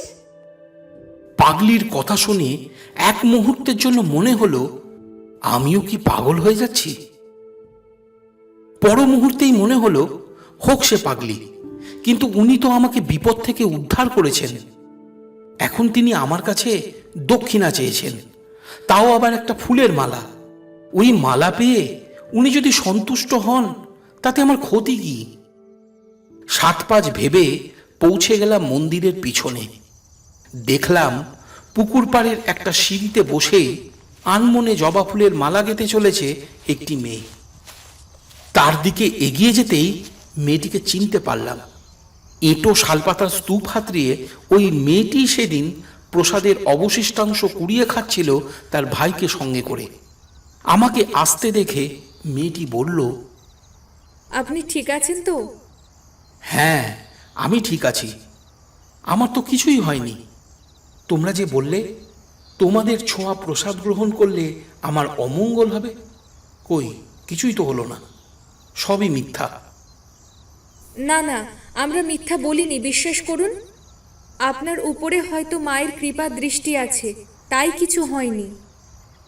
বেশ, তা মালা গাঁথার জন্য এত জবা ফুল কোথায় পেলে? কাক ভোরে আমি ও আমার ভাই মিলে মাঠে ঘাটে ঘুরে সংগ্রহ করেছি। কিন্তু সেদিন যে বললে মন্দিরের পুরোহিত মশাই বিধান দিয়েছেন তোমাদের হাতের কোনো জিনিসই তিনি গ্রহণ করবেন না, তাহলে এই মালা গাঁথার প্রয়োজন কি? প্রয়োজন আছে। মা আমাকে স্বপ্নে দেখা দিয়ে বললেন মালা গাঁথতে। আমি মেয়েটিকে আর কোনো প্রশ্ন না করে অপেক্ষা করতে লাগলাম। এরপরে মালা গাঁথা সম্পন্ন হলে অনেক বুঝিয়ে অবশেষে রাজি করে সেই মালা এনে পাগলির গলায় পরিয়ে দিলাম। পাগলি জবা ফুলের মালা পেয়ে আনন্দে বিড়বিড় করতে করতে কোথায় যেন চলে গেল। অল্পক্ষণ পর মন্দিরের সামনে হইচই শব্দ উঠল, ঘন্টা বাজতে লাগলো। ছড়িয়ে ছিটিয়ে থাকা মানুষ ছুটে এসে ভিড় জমালো। ব্যাপারটা দেখবার জন্য আমি মন্দিরের দিকে এগিয়ে গেলাম।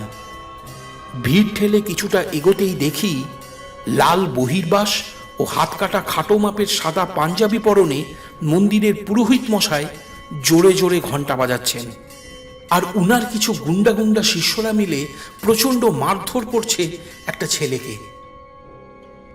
মার খেয়ে ছেলেটা ঠোঁট কেটে নাক মুখ দিয়ে রক্ত গড়িয়ে পড়ছে। একটি মেয়ে হাত জোর করে ঘর্মাক্ত অবস্থায় পুরোহিত মশাইয়ের পায়ের কাছে পড়ে থেকে প্রাণপণ বোঝানোর চেষ্টা করে চলেছে তারা নির্দোষ। ভালো করে দেখতেই ছেলে ও মেয়েটিকে চিনতে পারলাম। কিছুক্ষণ আগেই তো এই মেয়েটির বানানো মালা পাগলির গলায় পরিয়ে এলাম। এইটুকু সময়ের মধ্যে এরা কি এমন অন্যায় কাজ করলো?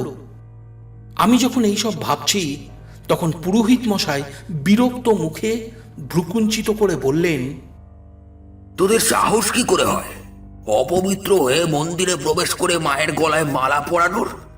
বলির খাঁড়া দিয়ে তোদের দুজনের হাত কেটে মায়ের চরণে একেবারে অর্পণ করে দেব। কথাটা শুনতেই আমার দৃষ্টি ঘুরে গেল মন্দিরের বেদির উপর প্রতিষ্ঠিত মায়ের মূর্তির দিকে। আমার চক্ষু স্থির। এ কি দেখছি আমি? যে জবা ফুলের মালা আমি কিছুক্ষণ আগে নিজে হাতে পাগলির গলায় পরিয়ে এসেছি, সেই মালা এখন ঝুলে আছে দেবী মূর্তির গলায়। সর্বাঙ্গ শিউরে উঠল। আমি যখন নিরুপায় হয়ে দাঁড়িয়ে আছি তখন হঠাৎ দুরাগত মেঘগর্জনের ন্যায় গম্ভীর গলায় কেউ মায়ের জয়ধ্বনি দিয়ে উঠল, জয় মা। মুঠো মুঠো বাতাসা হরিলুটের মতন ছড়িয়ে পড়তে লাগলো উপস্থিত জনতার মাঝে। মানুষের ভিড় আলগা হতেই আবার শোনা গেল সেই গম্ভীর গলা, ছেলে মেয়ে দুটোকে ছেড়ে দিন, ওরা নির্দোষ। কথাটা শুনতেই মন্দিরের ঘণ্টার ধ্বনি বন্ধ হলো। সঙ্গে সঙ্গে আমার নিরুপায় ভাবটা কেটে গেল। দেখি কখন যেন আমার পাশে এসে দাঁড়িয়েছে কালিকাচরণ। সাহসে ভর করে তার দিকে একবার চেয়ে নিতেই আমার মনের জোর অনেক গুণ বেড়ে গেল। পুরোহিত মশাইকে উদ্দেশ্য করে বললাম, দীর্ঘদিন ধরে মন্দির প্রাঙ্গণে বসে দিনভাবে ঈশ্বরকে ডাকার চেষ্টা করেছে ওরা দুজনে। বিপদের মধ্যে থেকেও ওরা কখনো সংকল্পচ্যুত হয়নি, তাই আমারও মনে হয় ওরা নির্দোষ। আমাদের কথা শুনে পুরোহিত মশাই এগিয়ে এসে বললেন, কে আপনারা? আপনাদের ধৃষ্টতা ঔদ্ধত্য দেখে আমি তো অবাক হয়ে যাচ্ছি। আমি কালিকাচরণ তান্ত্রিক, আর এটি আমার শিষ্য অমরনাথ। সকলকে সাবধান করছি, কেউ মায়ের মন্দিরে দাঁড়িয়ে অন্যায় কাজ করবেন না। প্রতিহিংসার ভাব একজন সাধকের কাছে শোভা পায় না। কথাটা শুনে পুরোহিত মশাই চটে গিয়ে বললেন, তেমন মশাই, আপনি সাবধান করার কে? অনেক সাধ্য সাধনা করার পর এই মন্দিরের দায়িত্বভার আমাকে দেওয়া হয়েছে, তাই আমি যেটা ভালো বুঝবো সেটাই করব। বেশ, দেখবেন ঠাঁট বাট ধরে রাখতে গিয়ে এদের কোনো ক্ষতি করে বসবেন না যেন। পুরোহিত মশাই সকলের উদ্দেশ্যে বললেন, অনুমতির তোয়াক্কা না করে এরা যে কাজ করেছে তাতে মন্দির অপবিত্র হয়ে গেছে, মা রুষ্ট হয়েছেন। এইরকম দুঃসাহস যদি সকলেই দেখাতে থাকে তাহলে কিন্তু ঘোর অমঙ্গল নেমে আসবে সকল ভক্তদের ওপর। তাই এরা উপযুক্ত শাস্তি পাবে। সেই মুহূর্তে উপস্থিত জনতার মাঝে একজন বলে উঠলেন, পুরোহিত মশাই ঠিকই বলেছেন, এদের শাস্তি হওয়া দরকার। সঙ্গে সঙ্গে বেশিরভাগ মানুষ সেই সুরে সুর মিলালো।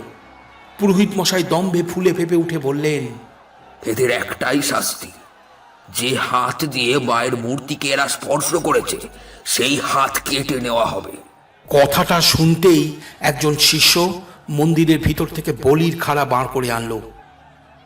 কালিকাচরণ বলল, বলেছিলাম না আমার ক্ষমতা সীমিত, কয়েকটা প্রক্রিয়া জানলেই সবকিছু সমাধান করা যায় না। ভেগ ছাড়া এই দুনিয়ায় কারোর চলার ক্ষমতা নেই। তাহলে এখন কি হবে গুরুদেব? আমরা বরং পুলিশে খবর দিই। পুলিশ আসতে আসতে এদের নারকীয় খেলা সমাপ্ত হয়ে যাবে। তার আগে মাকে জাগাতে হবে। এই কথা বলে কালিকাচরণ আবার গর্জে উঠল, আবারও আপনাদেরকে সাবধান করছি, মা যখন নিজেই ওই মালা গ্রহণ করেছেন তখন এই ব্যাপার নিয়ে বাড়াবাড়ি করবেন না। এদেরকে কিছু করতে গেলেই আপনাদের বড় কোনো সর্বনাশ হয়ে যাবে। এতটা বলে কালিকাচরণ মায়ের ধ্যান করতে করতে মন্দিরের চারিপাশে ঘুরতে লাগলো। দেখে মনে হলো সত্যাচরণ করতেই কলির প্রভাবকে আষ্টে পিষ্টে বেঁধে রাখছে মায়ের মন্দিরে।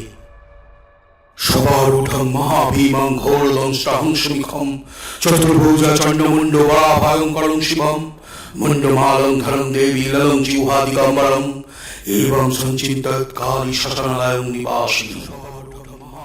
মন্ত্র শুনে পুরোহিত মশাই ধৈর্যচ্যুতি ঘটল। অপমানিত বোধ করে ক্রোধের বশে শিষ্যের হাত থেকে খানাটা ছিনিয়ে নিয়ে যেই মেয়েটির হাত লক্ষ্য করে চালাতে গেলেন, সঙ্গে সঙ্গে ভূমিকম্পের মতন কেঁপে উঠল মন্দির চত্বর। দীর্ঘদিন ধরে মন্দিরের বাইরে ঝুলে থাকা পাথরের টুকরোগুলো সুতো ছিঁড়ে মেঝেতে পড়ে গড়িয়ে গেল। এক ঝাঁক পাখি উন্মত্ত হয়ে মন্দিরের উপরে ঘুরপাক খেতে লাগলো। পুরোহিত মশাই হাতের খাড়া ফেলে বুকে হাত রেখে বসে পড়লেন। শিষ্যরা এগিয়ে গিয়ে উনাকে ধরল। উপস্থিত জনতা যে যেদিকে পারল ছুটে পালিয়ে গেল। কালিকাচরণ ছেলে ও মেয়েটির দুই কাঁধ ধরে দাঁড় করিয়ে দিয়ে বলল, তোমরা ভয় পেও না, মায়ের উপরে ভরসা রাখো। মায়ের একটা হুঙ্কারে আজ কত মানুষের সমস্যার সমাধান হয়েছে জানো? অল্পক্ষণ পর টের পাবে। যারা এত বছর ধরে নানা সমস্যায় জর্জরিত হয়ে এই মন্দিরে মাথা ঠুকে মরেছে, মনস্কামনা পূর্ণ করতে পাথরে সুতো বেঁধে ঝুলিয়ে রেখে গেছে, আজ তাদের সকল বিপদ এক লহমায় কেটে গেছে। আর এই সব কিছু সম্ভব হয়েছে তোমাদের ভক্তিতে। অল্পক্ষণ পর দেখবে মন্দিরে ভক্তের ভিড় জমবে। মা নিজেই আজ মন্দিরের দ্বার আগলে দাঁড়িয়েছেন। এসো, এসো আমার সঙ্গে। এই কথা বলে কালিকাচরণ পরম স্নেহে তাদের হাত ধরে মন্দির থেকে বেরিয়ে গেল। আমিও তার পিছু নিলাম। অনেকটা হাঁটার পর একটা বটগাছের ছায়ায় তারা আশ্রয় নিল। জায়গাটা ভারী শান্তিপূর্ণ। একধার দিয়ে রাস্তা চলে গেছে এঁকে বেঁকে, অপর ধারে আমবাগান। কালিকাচরণ ছেলে ও মেয়ে দুটিকে বলল, মায়ের কৃপায় তোমাদের সকল বিপদ কেটে গেছে, আর কখনো কারোর এঁটো পাতের অন্ন গ্রহণ করতে হবে না। কি নাম তোমাদের? মেয়েটি কালিকাচরণের পায়ে হাত দিয়ে প্রণাম করে বলল, আমার নাম সুদক্ষিণা ও এটি আমার ভাই সুরঞ্জন। সঙ্গে সঙ্গে ছেলেটিও প্রণাম করল। তাদের মুখ দেখে মনে হলো কোনো অজানা ভয় তখনও তাদেরকে তাড়া করে চলেছে। পিতার নাম কি? বাড়ি কোথায়? পিতার নাম ধীরেন্দ্রনাথ ঠাকুর। কালনার কাছে কয়েলডাঙ্গা গ্রামে আমাদের বাড়ি। ঠাকুরদা ছিলেন জমিদার মানুষ, কিন্তু এতটা বলে সুদক্ষিণা চুপ করে গেল। কালিকাচরণ গম্ভীর গলায় বলল, কয়ালডাঙ্গা গ্রাম, আমি তো সেখানে গেছি। ফুলজল নদীর তীরে গুপ্তিপাড়ায় আমার বসত বাড়ি। ওখান থেকে কয়ালডাঙ্গা পৌঁছাতে বেশি সময় লাগে না। এবারে তোমরা বলো তো, গ্রাম ছেড়ে এখানে এলে কেন? দুজনেই চুপ করে আছে দেখে আমি বললাম, গুরুদেব, আপনি অনুমতি দিলে আমি এদেরকে বাড়িতে পৌঁছে দিয়ে আসতে পারি। কথাটা শুনতেই কালিকাচরণ আমার দিকে তীক্ষ্ণ দৃষ্টিতে চাইল। মনে হলো এইমাত্র আমি ভৎস হয়ে যাব। ভেবেছিলাম অনুমতি দিলে গুরুদেবের জন্মস্থানটা একবার ঘুরে আসব। তার হলো না দেখে গলার সুরটাকে যতটা সম্ভব খাদে ফেলে বললাম, না মানে পরিবারের সকলে হয়তো এদেরকে নিয়ে চিন্তা করছে, তাই বলেছিলাম আর কি। শিব মন্দিরের দায়িত্বভার এড়িয়ে তুই যাওয়ার কথা কি করে বলিস? গুরুদেব, আমার যা অবস্থা হয়েছিল তাতে করে মন্দিরে শুভ কাজ করতে সাহস পাচ্ছিলাম না, তাই পূর্বেই মন্দিরের দায়িত্বভার বুঝিয়ে দিয়ে এসেছি। আমরা যখন কথা বলছি তখন সুদক্ষিণা জড়ানো গলায় বলল, পণ্ডিত মশাই, আমাদেরকে বাড়ি ফিরে যেতে বলবেন না। ওই অভিশপ্ত বাড়ি আমার মার প্রাণ নিয়েছে, বাবাকে হারিয়েছি, ও আমাদের এই অবস্থার জন্য দায়ী। তোমাদের তো জমিদার বাড়ি, নিশ্চয় বাড়িতে মন্দির আছে। সেখানে গৃহদেবতা দীর্ঘদিন ধরে নিত্য সেবা পেয়ে এসেছেন। তাহলে কি করে বাড়ি অভিশপ্ত হয়? কি ঘটেছিল খুলে বলো। সুদক্ষিণা বলতে শুরু করলো, ঘটনা শুরু কোথায় তা আমি জানি না। মৃত্যুর পূর্বে মা আমার হাত ধরে বলেছিলেন, সুদক্ষিণা ভাইকে দেখিস, কখনোই বাড়িতে আর ফিরে আসিসনি। দূরে, বহু দূরে তোরা পালিয়ে যা, না হলে এই বাড়ি তোদের প্রাণ নেবে। আমি সেদিন মার কথা শুনিনি। ভেবেছিলাম বাড়ি ছেড়ে কোথায় যাব, তাই কতকটা জেদ করেই বাড়িতে থেকে যাই। কিন্তু মা আমাদেরকে ছেড়ে চলে যান। কয়েকদিন পর আমরা বুঝতে পারি বাড়িটা খালি নয়, রাতে কারা যেন ঘুরে বেড়ায়, আমাদের নাম ধরে ডাকাডাকি করে। ভাই সেই ডাকে সাড়া দিয়ে কখনো ছাদ থেকে লাফিয়ে পড়তে যায়, আবার কখনো আমাকে হত্যা করতে ছুরি হাতে তেড়ে আসে। ভোর হতেই আবার সবকিছু পূর্বের মতো স্বাভাবিক হয়ে যায়। কিছু মুখে তুলতে গেলেই একটা পচা দুর্গন্ধ অনুভব করি, বুক জ্বালা করে, মনে হয় কেউ বুকে পাথর বেঁধে দিয়েছে। যত দিন যেতে লাগে পচা দুর্গন্ধটা ততই তীব্র থেকে তীব্রতর হয়ে উঠতে থাকে। তখন আমি জ্যাঠামশাইকে ডেকে সব কথা জানিয়ে এর একটা প্রতিকার করতে বলি। আসলে বাবা মার মৃত্যুর পর মাথার ছাদ বলতে জ্যাঠামশাই হরনাথ ঠাকুর ও তার একমাত্র কন্যা কাদম্বরী, মানে আমার দিদিভাই ছিল। একদিন রাতে জ্যাঠামশাই তার গুরুদেব চণ্ডাল বাবাকে সঙ্গে করে বাড়িতে উপস্থিত হন। বাবা ছিলেন একজন সিদ্ধ কপালী। প্রথমবার ওনাকে দেখতেই আমার বুক কেঁপে ওঠে। কুচকুচে কালো গাত্র চর্ম, চেহারা বেশ লম্বা চওড়া, পেশিবহুল, সুগঠিত। পেশিবহুল হাতে ধরে আছেন নরহাড়ের টুকরো। মাথার জটায় নরমুণ্ড শোভা পাচ্ছে। বাড়িতে পা রাখতেই উনি বাজখাই গলায় বলে উঠলেন, এই বাড়িতে তন্ত্রাচার করা হয়েছে। কোন অতৃপ্ত আত্মার উপস্থিতি আমি অনুভব করতে পারছি। বিপদ, মহাবিপদ। অবিলম্বে এক বড় যজ্ঞানুষ্ঠানের আয়োজন করতে হবে। সেই কথা শুনে জ্যাঠামশাই পরদিনই বাড়ির উঠোনে শামিয়ানা খাটিয়ে বিরাট প্যান্ডেল করে যজ্ঞের বেদি প্রস্তুত করান। গুরুদেবের আপ্যায়নে রূপোর সিংহাসন আনা হয়। দিন ভোর যজ্ঞাষ্টনের পর কাপালিক বাবা বলেন উনি রাতেও কিছু গোপন তান্ত্রিক ক্রিয়া করতে চান। সেই কথাতেও জ্যাঠামশাই রাজি হয়ে যান। তখন কাপালিক বাবা পুজোর জোগাড়ের দায়িত্ব ভার আমার কাঁধে চাপিয়ে দেন। এই সূত্রে একটা কথা বলে রাখি, আমার মা যখন বেঁচে ছিলেন তখন দিদিভাই মানে কাদম্বরীর জন্য একটা বিয়ের সম্বন্ধ আসে।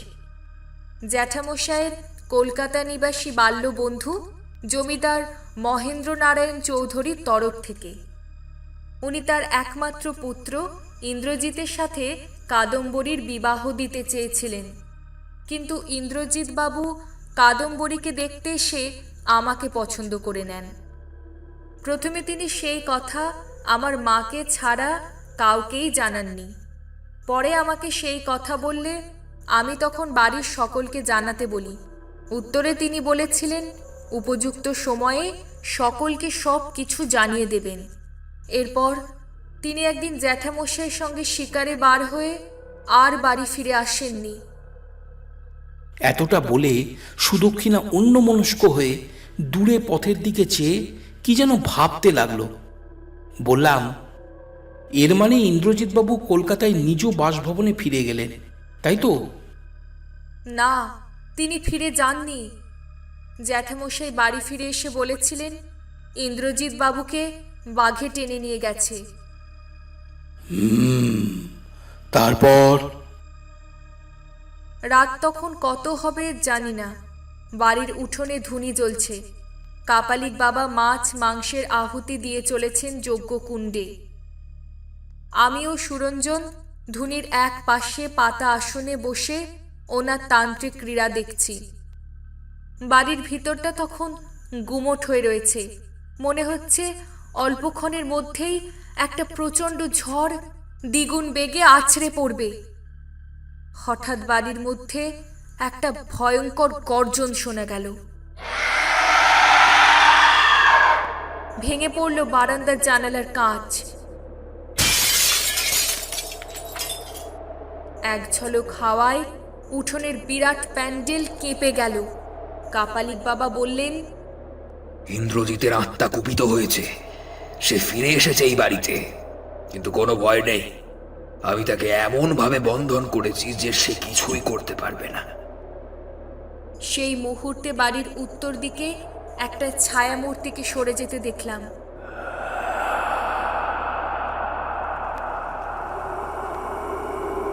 শুরু হলো ঝমঝম শব্দে বৃষ্টি। কাপালিক বাবা একটা জবা ফুলকে রক্তে ডুবিয়ে মন্ত্র পড়ে আগুনে আহুতি দিল। সঙ্গে সঙ্গে ধুনির আগুন নিভে গেল। চারিধারটা অন্ধকারে ভরে উঠল। বাতাসে ছড়িয়ে পড়ল একটা বিকট পোড়া গন্ধ। অন্ধকারের মধ্যে সুরঞ্জন কারোর মুখ দেখতে না পেয়েই হয়তো চিৎকার করে ডেকে উঠল, দিদি, কেউ আমাকে টেনে নিয়ে যাচ্ছে, আমাকে বাঁচা! আমি চমকে উঠে কাপালিক বাবাকে ডাকাডাকি করতে লাগলাম, কিন্তু উনি কোনো উত্তর দিলেন না। আসন থেকে উঠে দাঁড়াতেই মনে হলো বুকের মধ্যে একটা কষ্ট হচ্ছে। শরীরের রক্ত মাথায় উঠে মাথা ফেটে যাওয়ার জোগাড় হয়েছে। এমন সময়ে কেউ আমাকে সবলে টেনে ধরে সবেগে জড়িয়ে ধরল।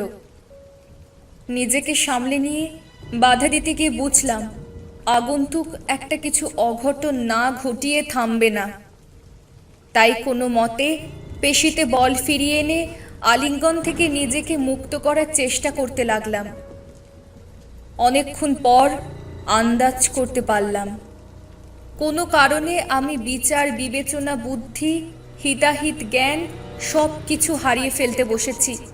নিজেকে মুক্ত করার ব্যর্থ চেষ্টায় একটা সময়ে শরীর অবশ হয়ে এলিয়ে পড়ল। হ্যাঁ, দিদিকে ডাকাডাকি করা সত্ত্বেও আমি যখন কোনো উত্তর পেলাম না, তখন অন্ধকার হাতের একটা লণ্ঠন খুঁজে পেতেই সেটা জ্বেলে দিলাম। লণ্ঠনের আলো ছড়িয়ে পড়তেই বুঝলাম আমি রান্নাঘরে বন্দি। দরজা ভেঙে যখন বাইরে বেরিয়ে এলাম, তখন দেখি কাপালিক বাবা দিদির হাত পা বাঁধছেন। সেই দেখে আমি অস্থির হয়ে উঠি। যা হোক একটা কিছু করা দরকার ভেবে লাঠি দিয়ে প্রহার করি কাপালিকের মাথায়। এরপর দিদিকে সঙ্গে করে ওই বাড়ি থেকে আমরা দুজনে পালিয়ে এখানে চলে আসি। এই কারণেই আমরা ফিরে যেতে চাই না গ্রামের বাড়িতে।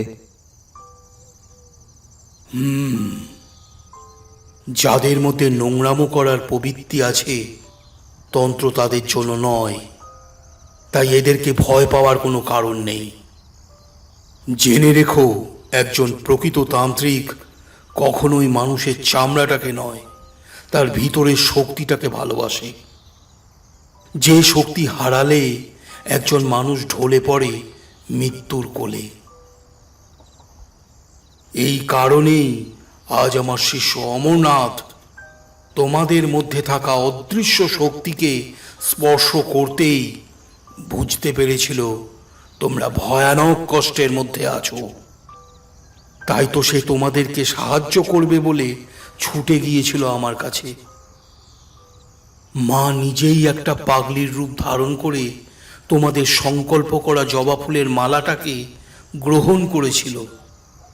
সমাজের ভেকধারী মানুষগুলোকে মন্দির থেকে ভাগিয়ে নিজেই মন্দিরের দ্বার আগলে দাঁড়িয়েছিলেন, যাতে দুঃখ দুর্দশা রোগ বিপদের হাত থেকে সকল সন্তানকে তিনি রক্ষা করে তাদের কল্যাণ করতে পারেন। যাক সেসব কথা, মায়ের ডাকে আমি যখন এখানে এসেছি তখন তোমাদের জন্য কিছু না করে আমি ফিরে যেতে পারবো না। তাই এখনই আমরা কালনার উদ্দেশ্যে রওনা হব। অম্বিকা কালনা স্টেশন থেকে মাইল 5 দূরে কয়েলডাঙ্গা গ্রাম। বিকাল 4টে নাগাদ সেখানে গিয়ে পৌঁছালাম। গ্রামের মাঝে বাগানে ঘেরা একটা বিরাট দোতলা বাড়ি, বাড়ি লাগোয়া একটা শিব মন্দির। মন্দিরের ছাদ ভেঙে একটা ঝাঁকড়া বেলগাছ মাথা উঁচু করে ছাতার মতন দাঁড়িয়ে আছে। মন্দির প্রাঙ্গণটুকু সেই বেলগাছের ছত্রছায়ায় পড়ে থেকে ক্ষণে ক্ষণে ভক্তের মনে উকি মারছে। মন্দিরের বন্ধ দরজাকে ঘিরে আগাছা স্তর জন্মেছে দেখে কালিকাচরণ বলল, দেখে তো মনে হচ্ছে 10-12 বছরের মধ্যে মন্দিরের দরজা কেউ খোলেনি। হ্যাঁ পণ্ডিত মশাই, তবে এর একটা বিশেষ কারণও আছে। কি কারণ? এমন সময় সুদক্ষিণা বাড়ির একটা ঘর খুলে পরিষ্কার করে দিয়ে বলল, অনেকটা পথ পেরিয়ে আপনারা এসেছেন, পথে কষ্টে ক্লান্তিও হয়েছেন, তাই ভিতরের ঘরে বসে প্রথমে বিশ্রাম নিন, তারপর না হয় বাকি কথা হবে। আমরা ভিতরের ঘরে গিয়ে বসলাম। সুদক্ষিণা রান্নাঘরের দিকে চলে গেল। সেই দেখে সুরঞ্জন কোথায় যেন বেরিয়ে গেল। কিছুক্ষণ পর সুদক্ষিণা বাটি ভর্তি মুড়ি ও মাকা সন্দেশ নিয়ে এসে বলল, অল্প সময়ের মধ্যে এইটুকু আয়োজনই করতে পেরেছি পণ্ডিত মশাই। এটাকে সামান্য আয়োজন বলছো মা? এটাই যে আমাদের কাছে অনেক। তোমরা তাড়াতাড়ি ফিরে এসো, সন্ধে নামার আগেই আমার কিছু উত্তর জানার আছে তোমাদের থেকে। সুদক্ষিণা মাথা নেড়ে আবার রান্নাঘরের দিকে চলে গেল। কালিকাচরণ কিছুই খেল না, বরং তার আদেশ পালন করতে আমাকে 2 বাটি মুড়ি ও মাকা সন্দেশ একাই খেতে হলো। খাওয়া হলে সুরঞ্জন ঘরে এসে বসলো আর বলল, পণ্ডিত মশাই, রাতের জন্য চাল ডাল আলু ও ঘিয়ের ব্যবস্থা হয়ে গেছে। দিদি নিজে হাতে রেঁধে আপনাদেরকে খাইয়ে তবেই অন্ন মুখে তুলবে, এমনটাই বলেছে। বেশ, কিন্তু আমিও যে প্রতিজ্ঞাবদ্ধ হয়েছি, এই বাড়ির গৃহদেবতার পুজো না করে আমি কিছুই মুখে তুলব না। তাই তোমাদেরকে যে অপেক্ষা করতে হবে। এমন সময় সুদক্ষিণা ঘরে প্রবেশ করে বলল, যেমনটি আপনার ইচ্ছা পণ্ডিত মশাই, কিন্তু শিব মন্দিরের দরজা তো কোনো দিনই কেউ খুলতে পারবে না, এমনটাই বলেছিলেন জ্যাঠামশাই। তাহলে পুজো হবে কেমন করে? আমি তো এটাই জানতে চাই, কি ঘটেছিল যার পরিপ্রেক্ষিতে তোমার জ্যাঠামশাই এমনটি বলেছিলেন। অনেক বছর আগের কথা। তখন আমার বয়স 8 বছর। বাবা ধীরেন্দ্রনাথ ঠাকুর ছিলেন ঈশ্বর প্রেমী মানুষ। দিনের বেশিরভাগ সময় শিব সাধনায় মগ্ন থাকতেন। অপরদিকে জ্যাঠামশাই হরনাথ ঠাকুর ছিলেন ঠিক এর উল্টোটা, নাস্তিক তো ছিলেনই, তার সঙ্গে ঘোর ঈশ্বর বিরোধী। জমিদারি দেখাশোনা করা, শিকার করা, এইসব নিয়েই মেতে থাকতেন। ঠাকুরদা আমার মাকে প্রায় বলতেন যে বাবার মধ্যে অদ্ভুত কিছু ক্ষমতা আছে, যে ক্ষমতার কারণেই ঠাকুর পরিবারকে কখনো কোনো বিপদের সম্মুখীন হতে হবে না। কিন্তু জ্যাঠামশাই এর তীব্র বিরোধিতা করে বলতেন ওনার বন্দুকের ভয়ে কেউ জমিদার বংশের ক্ষতি করতে সাহস পায় না। একটা ঘটনার কথা উল্লেখ করলে আপনি বুঝতে পারবেন কোন দিকটা সত্য। একদিন অমাবস্যার গভীর রাতে বাড়িতে ডাকাত পড়ে। বাবা তখন মন্দিরের শিবলিঙ্গের সামনে বসে ধ্যানে মগ্ন ছিলেন। জ্যাঠামশাই বন্দুক হাতে ডাকাতদের সম্মুখীন হলেও শেষমেশ ডাকাত দলের কাছে পরাজয় স্বীকার করতে বাধ্য হন।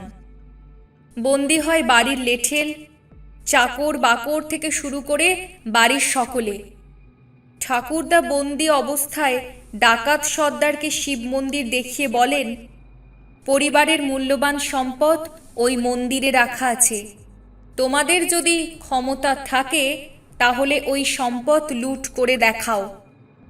সেই কথা শুনে ডাকাত সর্দার দা হাতে মন্দিরের সিঁড়িতে পা রাখে।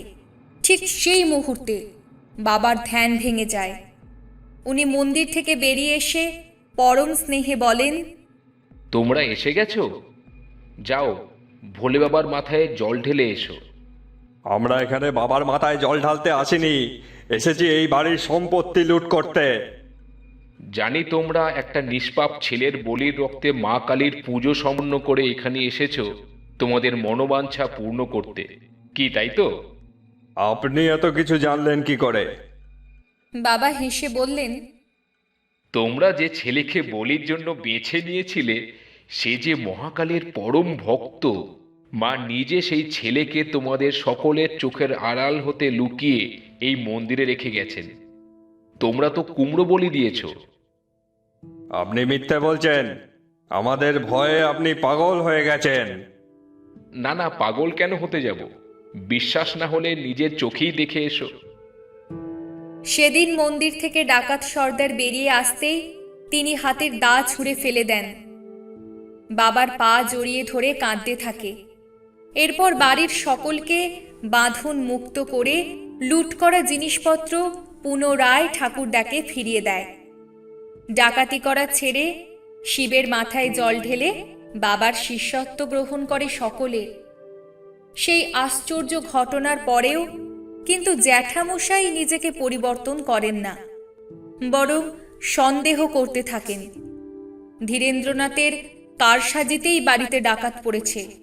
এই নিয়ে ঠাকুরদার সঙ্গে তার বচসাও হয়। ঘটনার 2 বছর পর ঠাকুরদা গত হন।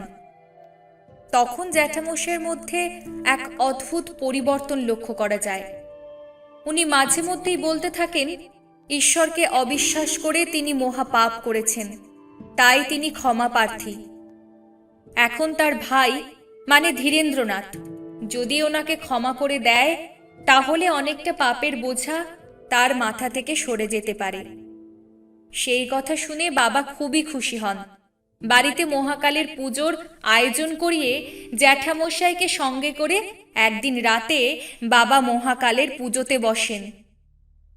গভীর রাত পর্যন্ত পূজার কাজ চলে। ভোর হলে আমরা জানতে পারি মহাকালের পুজো সমাপ্ত হলে শিবলিঙ্গ থেকে একটা আলোক বিন্দু বিচ্ছুরিত হতে থাকে। বাবা সেই বিন্দুর দিকে হাত বাড়াতেই অদৃশ্য হয়ে যান। পড়ে থাকে শুধু তার বসবার আসনটা। মন্দিরের দরজা বন্ধ হয়ে যায়। জ্যাঠামশাই শুনতে পান দৈব বাণী। সেখানে বলা হয়েছিল কোনোদিন কেউ মন্দিরের দরজা খুলতে পারবে না। ধীরেন্দ্রনাথ ঠাকুর শিব শক্তিতে বিলীন হয়ে গেছেন। নাস্তিকদের জন্য রেখে গেছেন প্রমাণ। যদি কোনোদিন মন্দিরের ছাদ ভেঙে একটা বেলগাছ বেরিয়ে আসে তাহলে বুঝতে হবে ধীরেন্দ্রনাথ ঠাকুর ছিলেন দেবতার অংশ, যিনি নিজের ইচ্ছায় শিব শক্তিতে বিলীন হয়েছিলেন। এরপর সত্যি মন্দিরের চূড়া ভেঙে বেলগাছ বেরিয়ে আসলে জ্যাঠামশাই এই বাড়ি ছেড়ে চলে যান। গ্রামের উত্তর দিকে নতুন করে নির্মাণ করেন প্রকাণ্ড 3 মহলা জমিদার বাড়ি। এতটা বলে সুদক্ষিণা চুপ করতেই বাড়ির উঠোনের দিক থেকে 2 ভাই বোনের নাম ধরে কেউ চিৎকার করে ডাকাডাকি করতে লাগলো। সুদক্ষিণা, সুরঞ্জন, বাইরে বেরিয়ে আয়। আজ আমি একটা হেস্তনেস্ত করে তবেই ফিরবো এই বাড়ি থেকে। কালিকাচরণ দুজনকে ঘরে থাকতে বলে আমাকে বলল, আয় তো অমর, দেখি বাইরে আবার কে এলো। বারান্দার সিঁড়ি ভেঙে উঠোনে পা রাখতেই দেখলাম জনা কয়েক লেঠেলকে সঙ্গে করে একজন জমিদার গোছের ব্যক্তি ও ভয়ঙ্কর দেখতে এক কাপালিক ত্রিশূল হাতে দাঁড়িয়ে আছেন। সুদক্ষিণার বর্ণনা শুনে আমার মনে যে কাপালিকের চিত্র ফুটে উঠেছিল তার সাথে এই কাপালিক বাবার বিস্তর মিল আছে দেখে কালিকাচরণকে কিছু বলতে যাব, এমন সময় জমিদারবাবু বলে উঠলেন, আমি খবর পেয়েছি সুদক্ষিণা ও সুরঞ্জন এই বাড়িতে ফিরে এসেছে। ওদেরকে গিয়ে বলুন তাদের জ্যাঠামশাই হরনাথ ঠাকুর এসেছে তাদের সঙ্গে দেখা করতে। বেশ, দেখা করার উদ্দেশ্যটা কি তা জানতে পারি? জেনে কি করবেন বাবাজি? ওরা দুজনে মিলে আমার গুরুদেবকে প্রহার করে গ্রাম ছেড়ে পালিয়ে গিয়েছিল। আজ আমি তার হিসাব নেব। ডাকুন ওদেরকে। আর একটু আগে এলেই ওদেরকে ধরতে পারতেন, কিন্তু তারা তো আর এই জগতে নেই। এর মানে কি? আমরা যখন সকলে মিলে এই বাড়িতে প্রবেশ করি, হঠাৎ তখন সুদক্ষিণা ও সুরঞ্জন মন্দিরের মধ্যে বিলীন হয়ে যায়। সেই কারণে আমরা বড়ই চিন্তিত। তাই এখন আপনারা আসুন। কথাটা শুনে জমিদার হরনাথ বাবু উত্তেজিত হয়ে বললেন, আপনি তো মশাই সাংঘাতিক মানুষ, সাধক হয়ে আমাদের সঙ্গে মশকরা করছেন। আপনার এমনটা কেন মনে হলো আমি মশকরা করছি? কাপালিক বাবা বললেন, কলিযুগে এইসব কথা বিশ্বাস করা একেবারেই সম্ভব নয়। তাহলে তো এটাও বিশ্বাস করা যায় না যে ধীরেন্দ্রনাথ ঠাকুর শিব শক্তিতে বিলীন হয়েছেন। আমার তো মনে হয় কেউ চক্রান্ত করে উনাকে হত্যা করেছে। এসব আপনি কি যাতা বলছেন? আমার ভাই দেবতার অংশ ছিল, আমি নিজের চোখে দেখেছি অদৃশ্য হতে। আজও আমার কানে বাজে সেই দৈববাণী। তৎক্ষণাৎ কাপালিক বাবা হরনাথ ঠাকুর মশাইয়ের কাঁধে একটা হাত রেখে চোখের ইশারায় থামতে নির্দেশ করলেন আর বললেন, এই এলাকার মানুষ আমাকে চণ্ডাল বাবা নামে চেনে। শ্মশানবাসীরা চেনে চণ্ডাল কাপালিক নামে। পরিচিত বা অপরিচিত অবাধ্য মানুষ চেনে অনিষ্টকারী শক্তি রূপে। তাই আপনাকে বলবো আমার শত্রু হতে যাবেন না। আমি আমার শত্রুর মুখ বন্ধ করে অনিষ্ট কিভাবে করতে হয় তা আমি বেশ ভালো করেই জানি। বিনাশকালে বিপরীত বুদ্ধি। আপনি যে শক্তিকে প্রেরণ করেছিলেন এই বাড়ির অমঙ্গল করতে, সেই শক্তিকে আমি পূর্বেই ফিরিয়ে দিয়েছি। দিনের শেষ আলো ডুবলেই সে ধেয়ে যাবে প্রেরকের বিনাশ করতে। আর আমি এটাও জানি, একবার প্রেরকের বিনাশ হলেই শিব মন্দিরের দরজা খুলে যাবে। তাই এই সময়টুকুর মধ্যে যদি নিজেদের দোষ স্বীকার করে নেন ও শিব মন্দিরে মাথা ঠেকিয়ে ক্ষমা প্রার্থনা করেন, তাহলে দেবাদিদেব মহাদেব আপনাদেরকে ক্ষমা করলেও করে দিতে পারেন। যদি আপনারা আজ ক্ষমা না চান, তাহলে আপনাদের পাঠানো মাটির হাড়ি আপনাদের কাছেই ফিরে যাবে। বিনাশানম কালবীর আপনাদের বিনাশ করে মন্দিরের দরজা খুলে দেবে। কথাটা শুনে কাপালিক বাবা ব্যস্ত হয়ে বলে উঠলেন, হরনাথ, এই মুহূর্তে এখান থেকে চলো। এটাই গুরুর আদেশ। আমিও দেখি উনি কিভাবে এই পরিবারকে বাঁচায়। এই কথা বলে কাপালিক ফিরে গেলেন। সন্ধে নামতেই কালিকাচরণ নিকটবর্তী শ্মশানের উদ্দেশ্যে রওনা হলো, রাতে বিশেষ এক প্রক্রিয়া করবে এই কথা জানিয়ে। 1 ঘন্টা পর গঙ্গা স্নান করে বাড়িতে ফিরে এলো। শিব মন্দিরের সামনে 108টা মাটির প্রদীপ জেলে দিয়ে বাড়ির উঠোনে ধুনি জেলে বসল। সুদক্ষিণা ও সুরঞ্জনের কানে কানে একটা মন্ত্র বলে দিয়ে বলল, আমি যতক্ষণ 1000টা কলকে ফুল সর্ষের তেলে ভিজিয়ে মন্ত্র পড়ে অগ্নিতে আহুতি দেওয়ার কাজ সম্পন্ন না করছি, সেই সময়টুকুর মধ্যে যদি কেউ তোমাদের নাম ধরে ডাকে তৎক্ষণাৎ আমার দেওয়া মন্ত্র প্রয়োগ করবে, তবে খুব সাবধানে। সুরঞ্জন বলল, পণ্ডিত মশাই, আপনি এত অল্প সময়ের মধ্যে 1000টা কলকে ফুল কোথা থেকে সংগ্রহ করলেন? আমি যখন বাজারে ফুল বিক্রেতাদের কাছে কলকে ফুলের খোঁজ করছিলাম, তখন কোথা থেকে এক পাগল গোছের ছেলে ছুটে এসে ফুলগুলো আমার হাতে ধরিয়ে দিয়ে চলে গেল। পয়সা দিতে গেলে সে আমাকে প্রণাম করে বললে, বাবা, কাদম্বরী নির্দোষ, ও কোনো অন্যায় কাজ করেনি। পিতার পাপের শাস্তি মেয়েকে দেবেন না। এতটা বলে সে চলে গেল। আমি ওর 2 চোখ দেখে বুঝেছিলাম সে মিথ্যা কথা বলেনি। সুরঞ্জন আর কোনো প্রশ্ন করল না। কালিকাচরণ একটা মাটির হাঁড়ি দেখিয়ে আমাকে ভাত রান্না করতে বলল। ভাতের চাল ফুটে গেলে শ্মশান থেকে কুড়িয়ে আনা মরার কাপড়ের একটা সাদা টুকরো বার করে তার উপরে কাকের পালক দ্বারা ছাগলের রক্ত দিয়ে একটা যন্ত্র অঙ্কন করল। এরপর একটা কলার পাতায় ছাগলের রক্তে ভাত মাখিয়ে মণ্ড মতন তৈরি করে রাখল যন্ত্রের ঠিক মাঝে। সঙ্গে সঙ্গে অদৃশ্য কণ্ঠে কেউ সুদক্ষিণা ও সুরঞ্জনের নাম ধরে ডাকাডাকি করতে শুরু করল।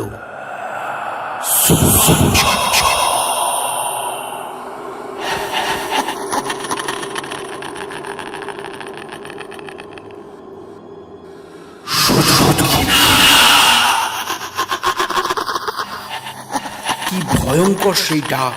1000টা বিষধর সাপ ফনা তুলে যেন ফুঁসছে। সুদক্ষিণা ভাইয়ের দিকে চেয়ে কালিকাচরণের দেওয়া মন্ত্র পড়তে শুরু করলো। অপরদিকে কালিকাচরণ একে একে কলকে ফুলগুলোকে সর্ষের তেলে ভিজিয়ে মন্ত্র পড়ে অগ্নিতে আহুতি দিতে লাগলো।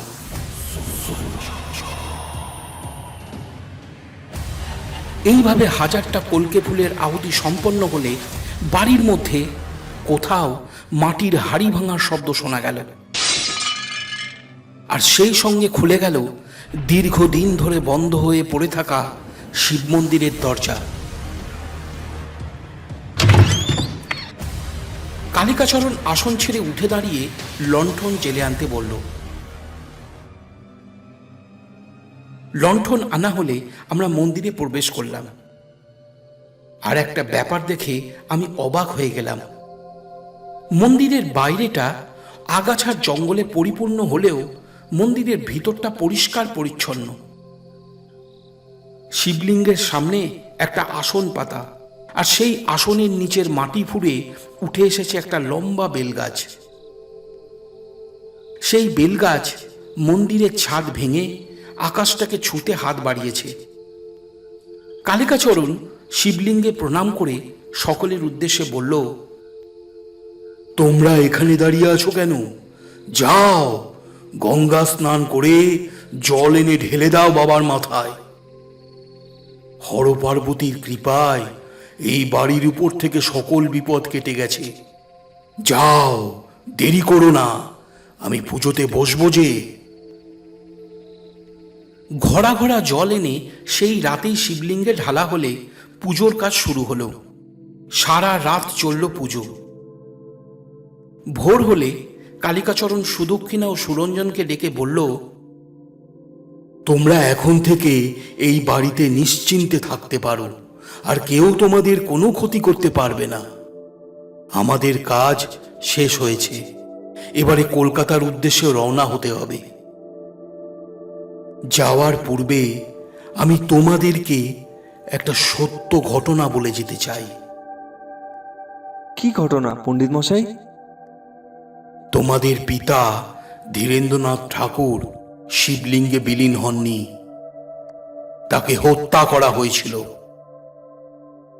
কথাটা শুনে দুজনেই চমকে উঠল।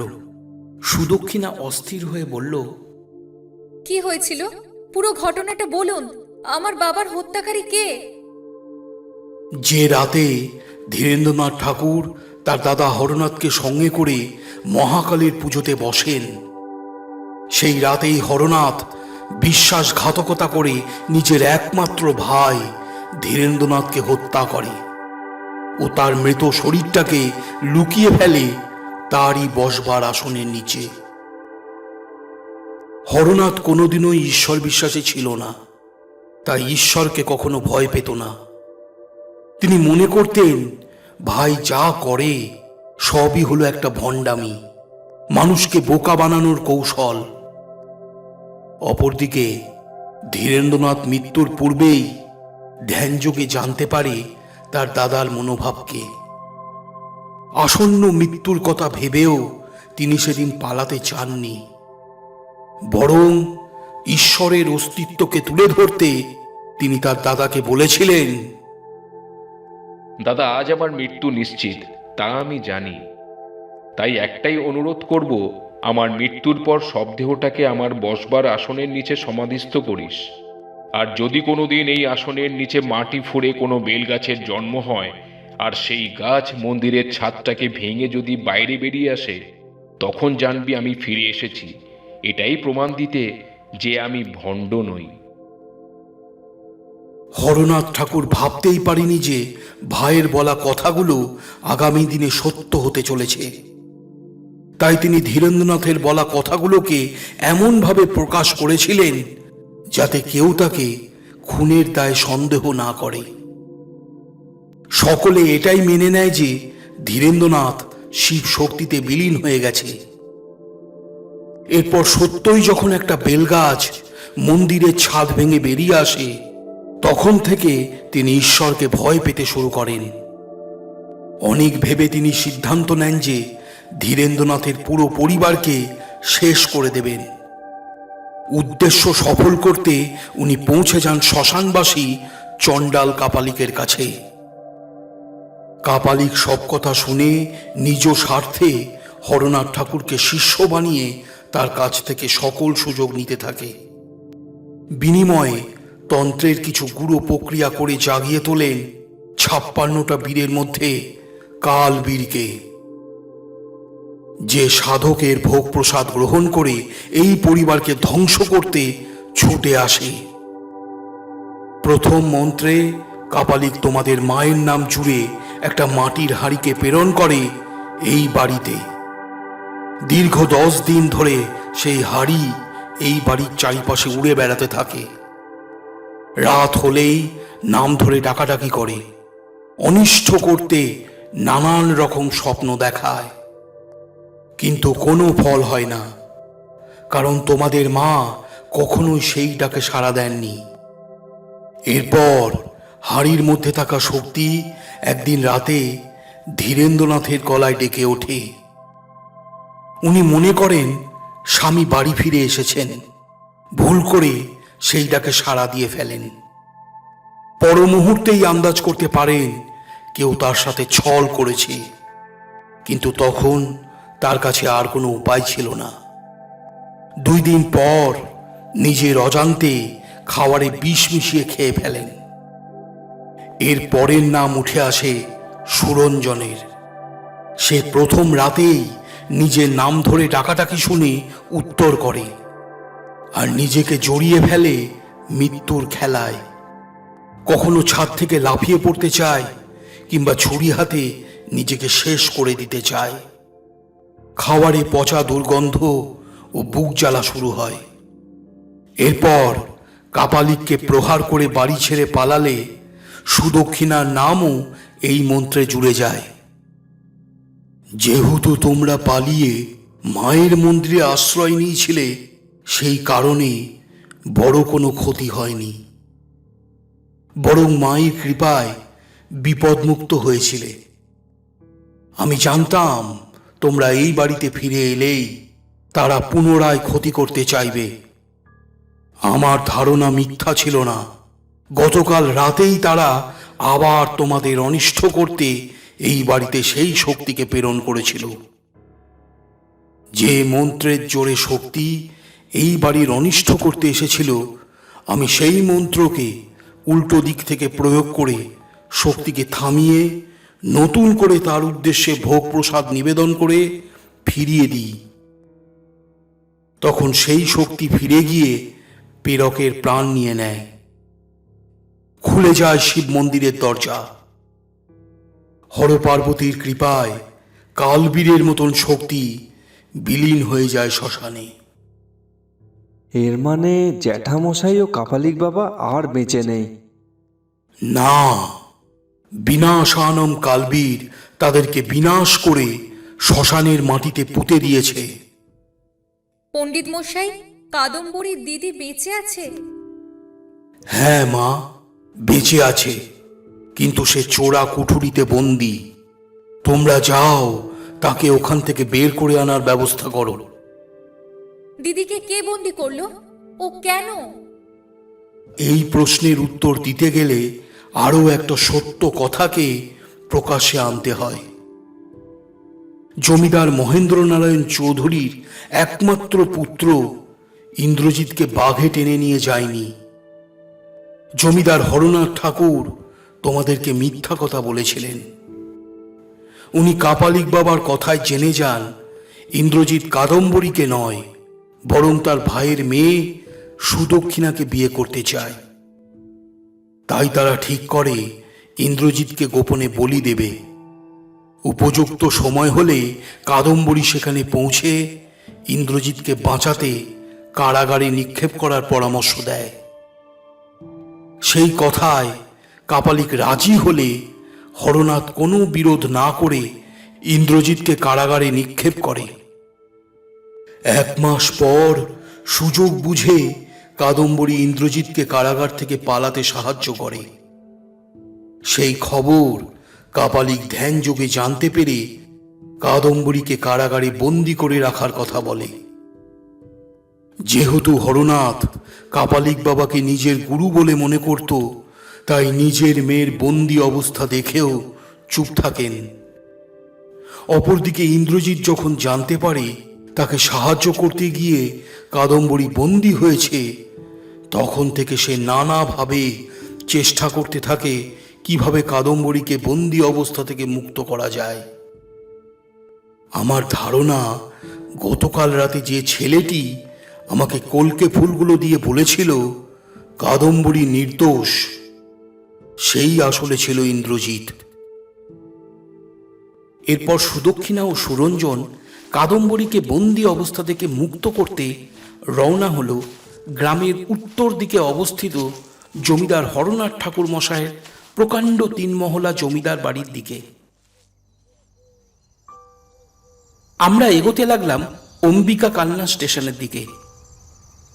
ট্রেন আসতে দেরি থাকায় আমি কালিকাচরণকে বললাম, গুরুদেব, একটা বিষয় জানতে বড় ইচ্ছা করছে। বিনাশানম কালবীর কে? কালিকাচরণ মৃদু হেসে বলতে শুরু করল,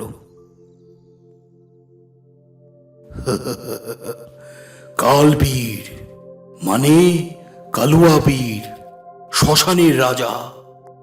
স্থান বিশেষে কালুয়া পীর বা কালুয়া পণ নামেও পরিচিত। এক কথায় মহাদেবের রুদ্র রূপ থেকে এর উৎপত্তি। যখন মাতা সতী রাজা দক্ষের যজ্ঞানুষ্ঠানে নিজের দেহ ত্যাগ করেছিলেন, তখন শিবশঙ্কর ভোলেনাথ প্রচণ্ড কুপিত হয়ে তাণ্ডব শুরু করেছিলেন। রাজা দক্ষের বিনাশ করতে নিজের জটা থেকে সৃষ্টি করেছিলেন বীরভদ্রকে। বীরভদ্রের আগমন বার্তা পেয়ে তার হাত থেকে রক্ষা পেতে রাজা দক্ষ ভগবান বিষ্ণুকে স্মরণ করেছিলেন। বিষ্ণু সেনার সঙ্গে যুদ্ধ করতে বীরভদ্র নিজের 52 রূপকে প্রকট করে, যাদেরকে 52 বীর বলা হয়ে থাকে, যেমন কপিন বীর, বটুক বীর, নরসিংহ বীর, ভৈরব বীর, রুদ্রবীর, বজ্রবীর ইত্যাদি। এই 52 বীরের মধ্যে মুখ্য ছিল বীরভদ্র।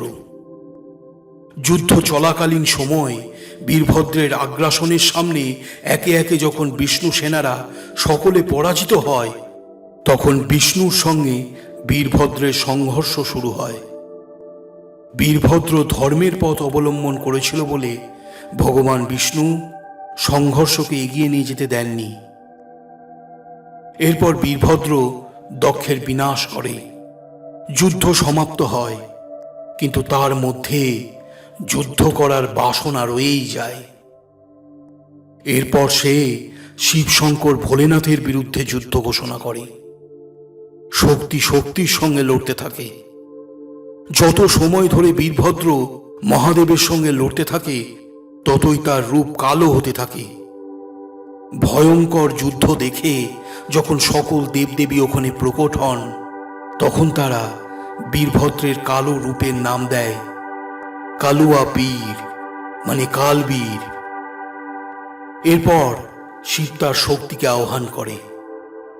শিব ও শক্তির মিল হলে বীরভদ্রের কালো রূপ কালুয়া বীর, যে হাওয়ার বেগে সংঘর্ষ করে চলেছিল, তাকে মহাদেব শান্ত করে শ্মশানে লীন করে দেন।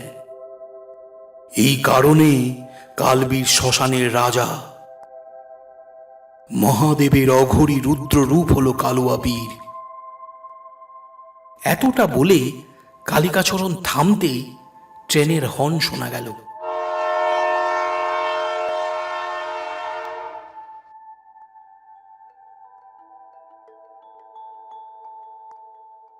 শুনছিলেন অঙ্কুশ মৈত্রের লেখা কালিকাচরণ তান্ত্রিকের গল্প বিনাশানম কালবীর। গল্প পাঠে আমি অঙ্কুশ। গল্পে যারা বিভিন্ন চরিত্রে ছিলেন, পাগলির চরিত্রে স্মৃতি বিশ্বাস, সুদক্ষিণার চরিত্রে শুভশ্রী ঘোষ, ইন্দ্রজিৎ বাবুর চরিত্রে অর্পণ দাস, কাদম্বরীর চরিত্রে সঞ্চিতা মেঘদার, কালিকাচরণ তান্ত্রিকের চরিত্রে অঙ্কুশ, জমিদার হরনাথ ও ধীরেন্দ্রনাথ ঠাকুরের চরিত্রে পূর্ণেন্দু দাস, সুরঞ্জন ভদ্রলোক ডাকাত ও পথিকের চরিত্রে অরুণব পাল, কাপালিক বাবা ও পুরোহিত মশাইয়ের চরিত্রে অভিজিৎ গুহরায়, কভার ডিজাইন, শব্দগ্রহণ, আবহ সঙ্গীত ও নির্দেশনায় অঙ্কুশ মৈত্র। শেষ হলো আজকের গল্প বিনাশানম কালবীর। আবার একটা নতুন গল্প নিয়ে আমরা খুব তাড়াতাড়ি ফিরব। তাহলে এবার তোমরা চটপট কমেন্ট করে আমাকে জানাও আজকের গল্পটা তোমাদের কেমন লাগলো। যদি ভালো লেগে থাকে তাহলে শেয়ার করে দিও বন্ধুদের মধ্যে। আর রূপকথার সমস্ত নতুন নতুন গল্প কবিতা শুনতে সাবস্ক্রাইব করে নাও এই ইউটিউব চ্যানেলকে। সবাই ভালো থাকো, সুস্থ থাকো আর রূপকথার সঙ্গে থেকো। শুভরাত্রি।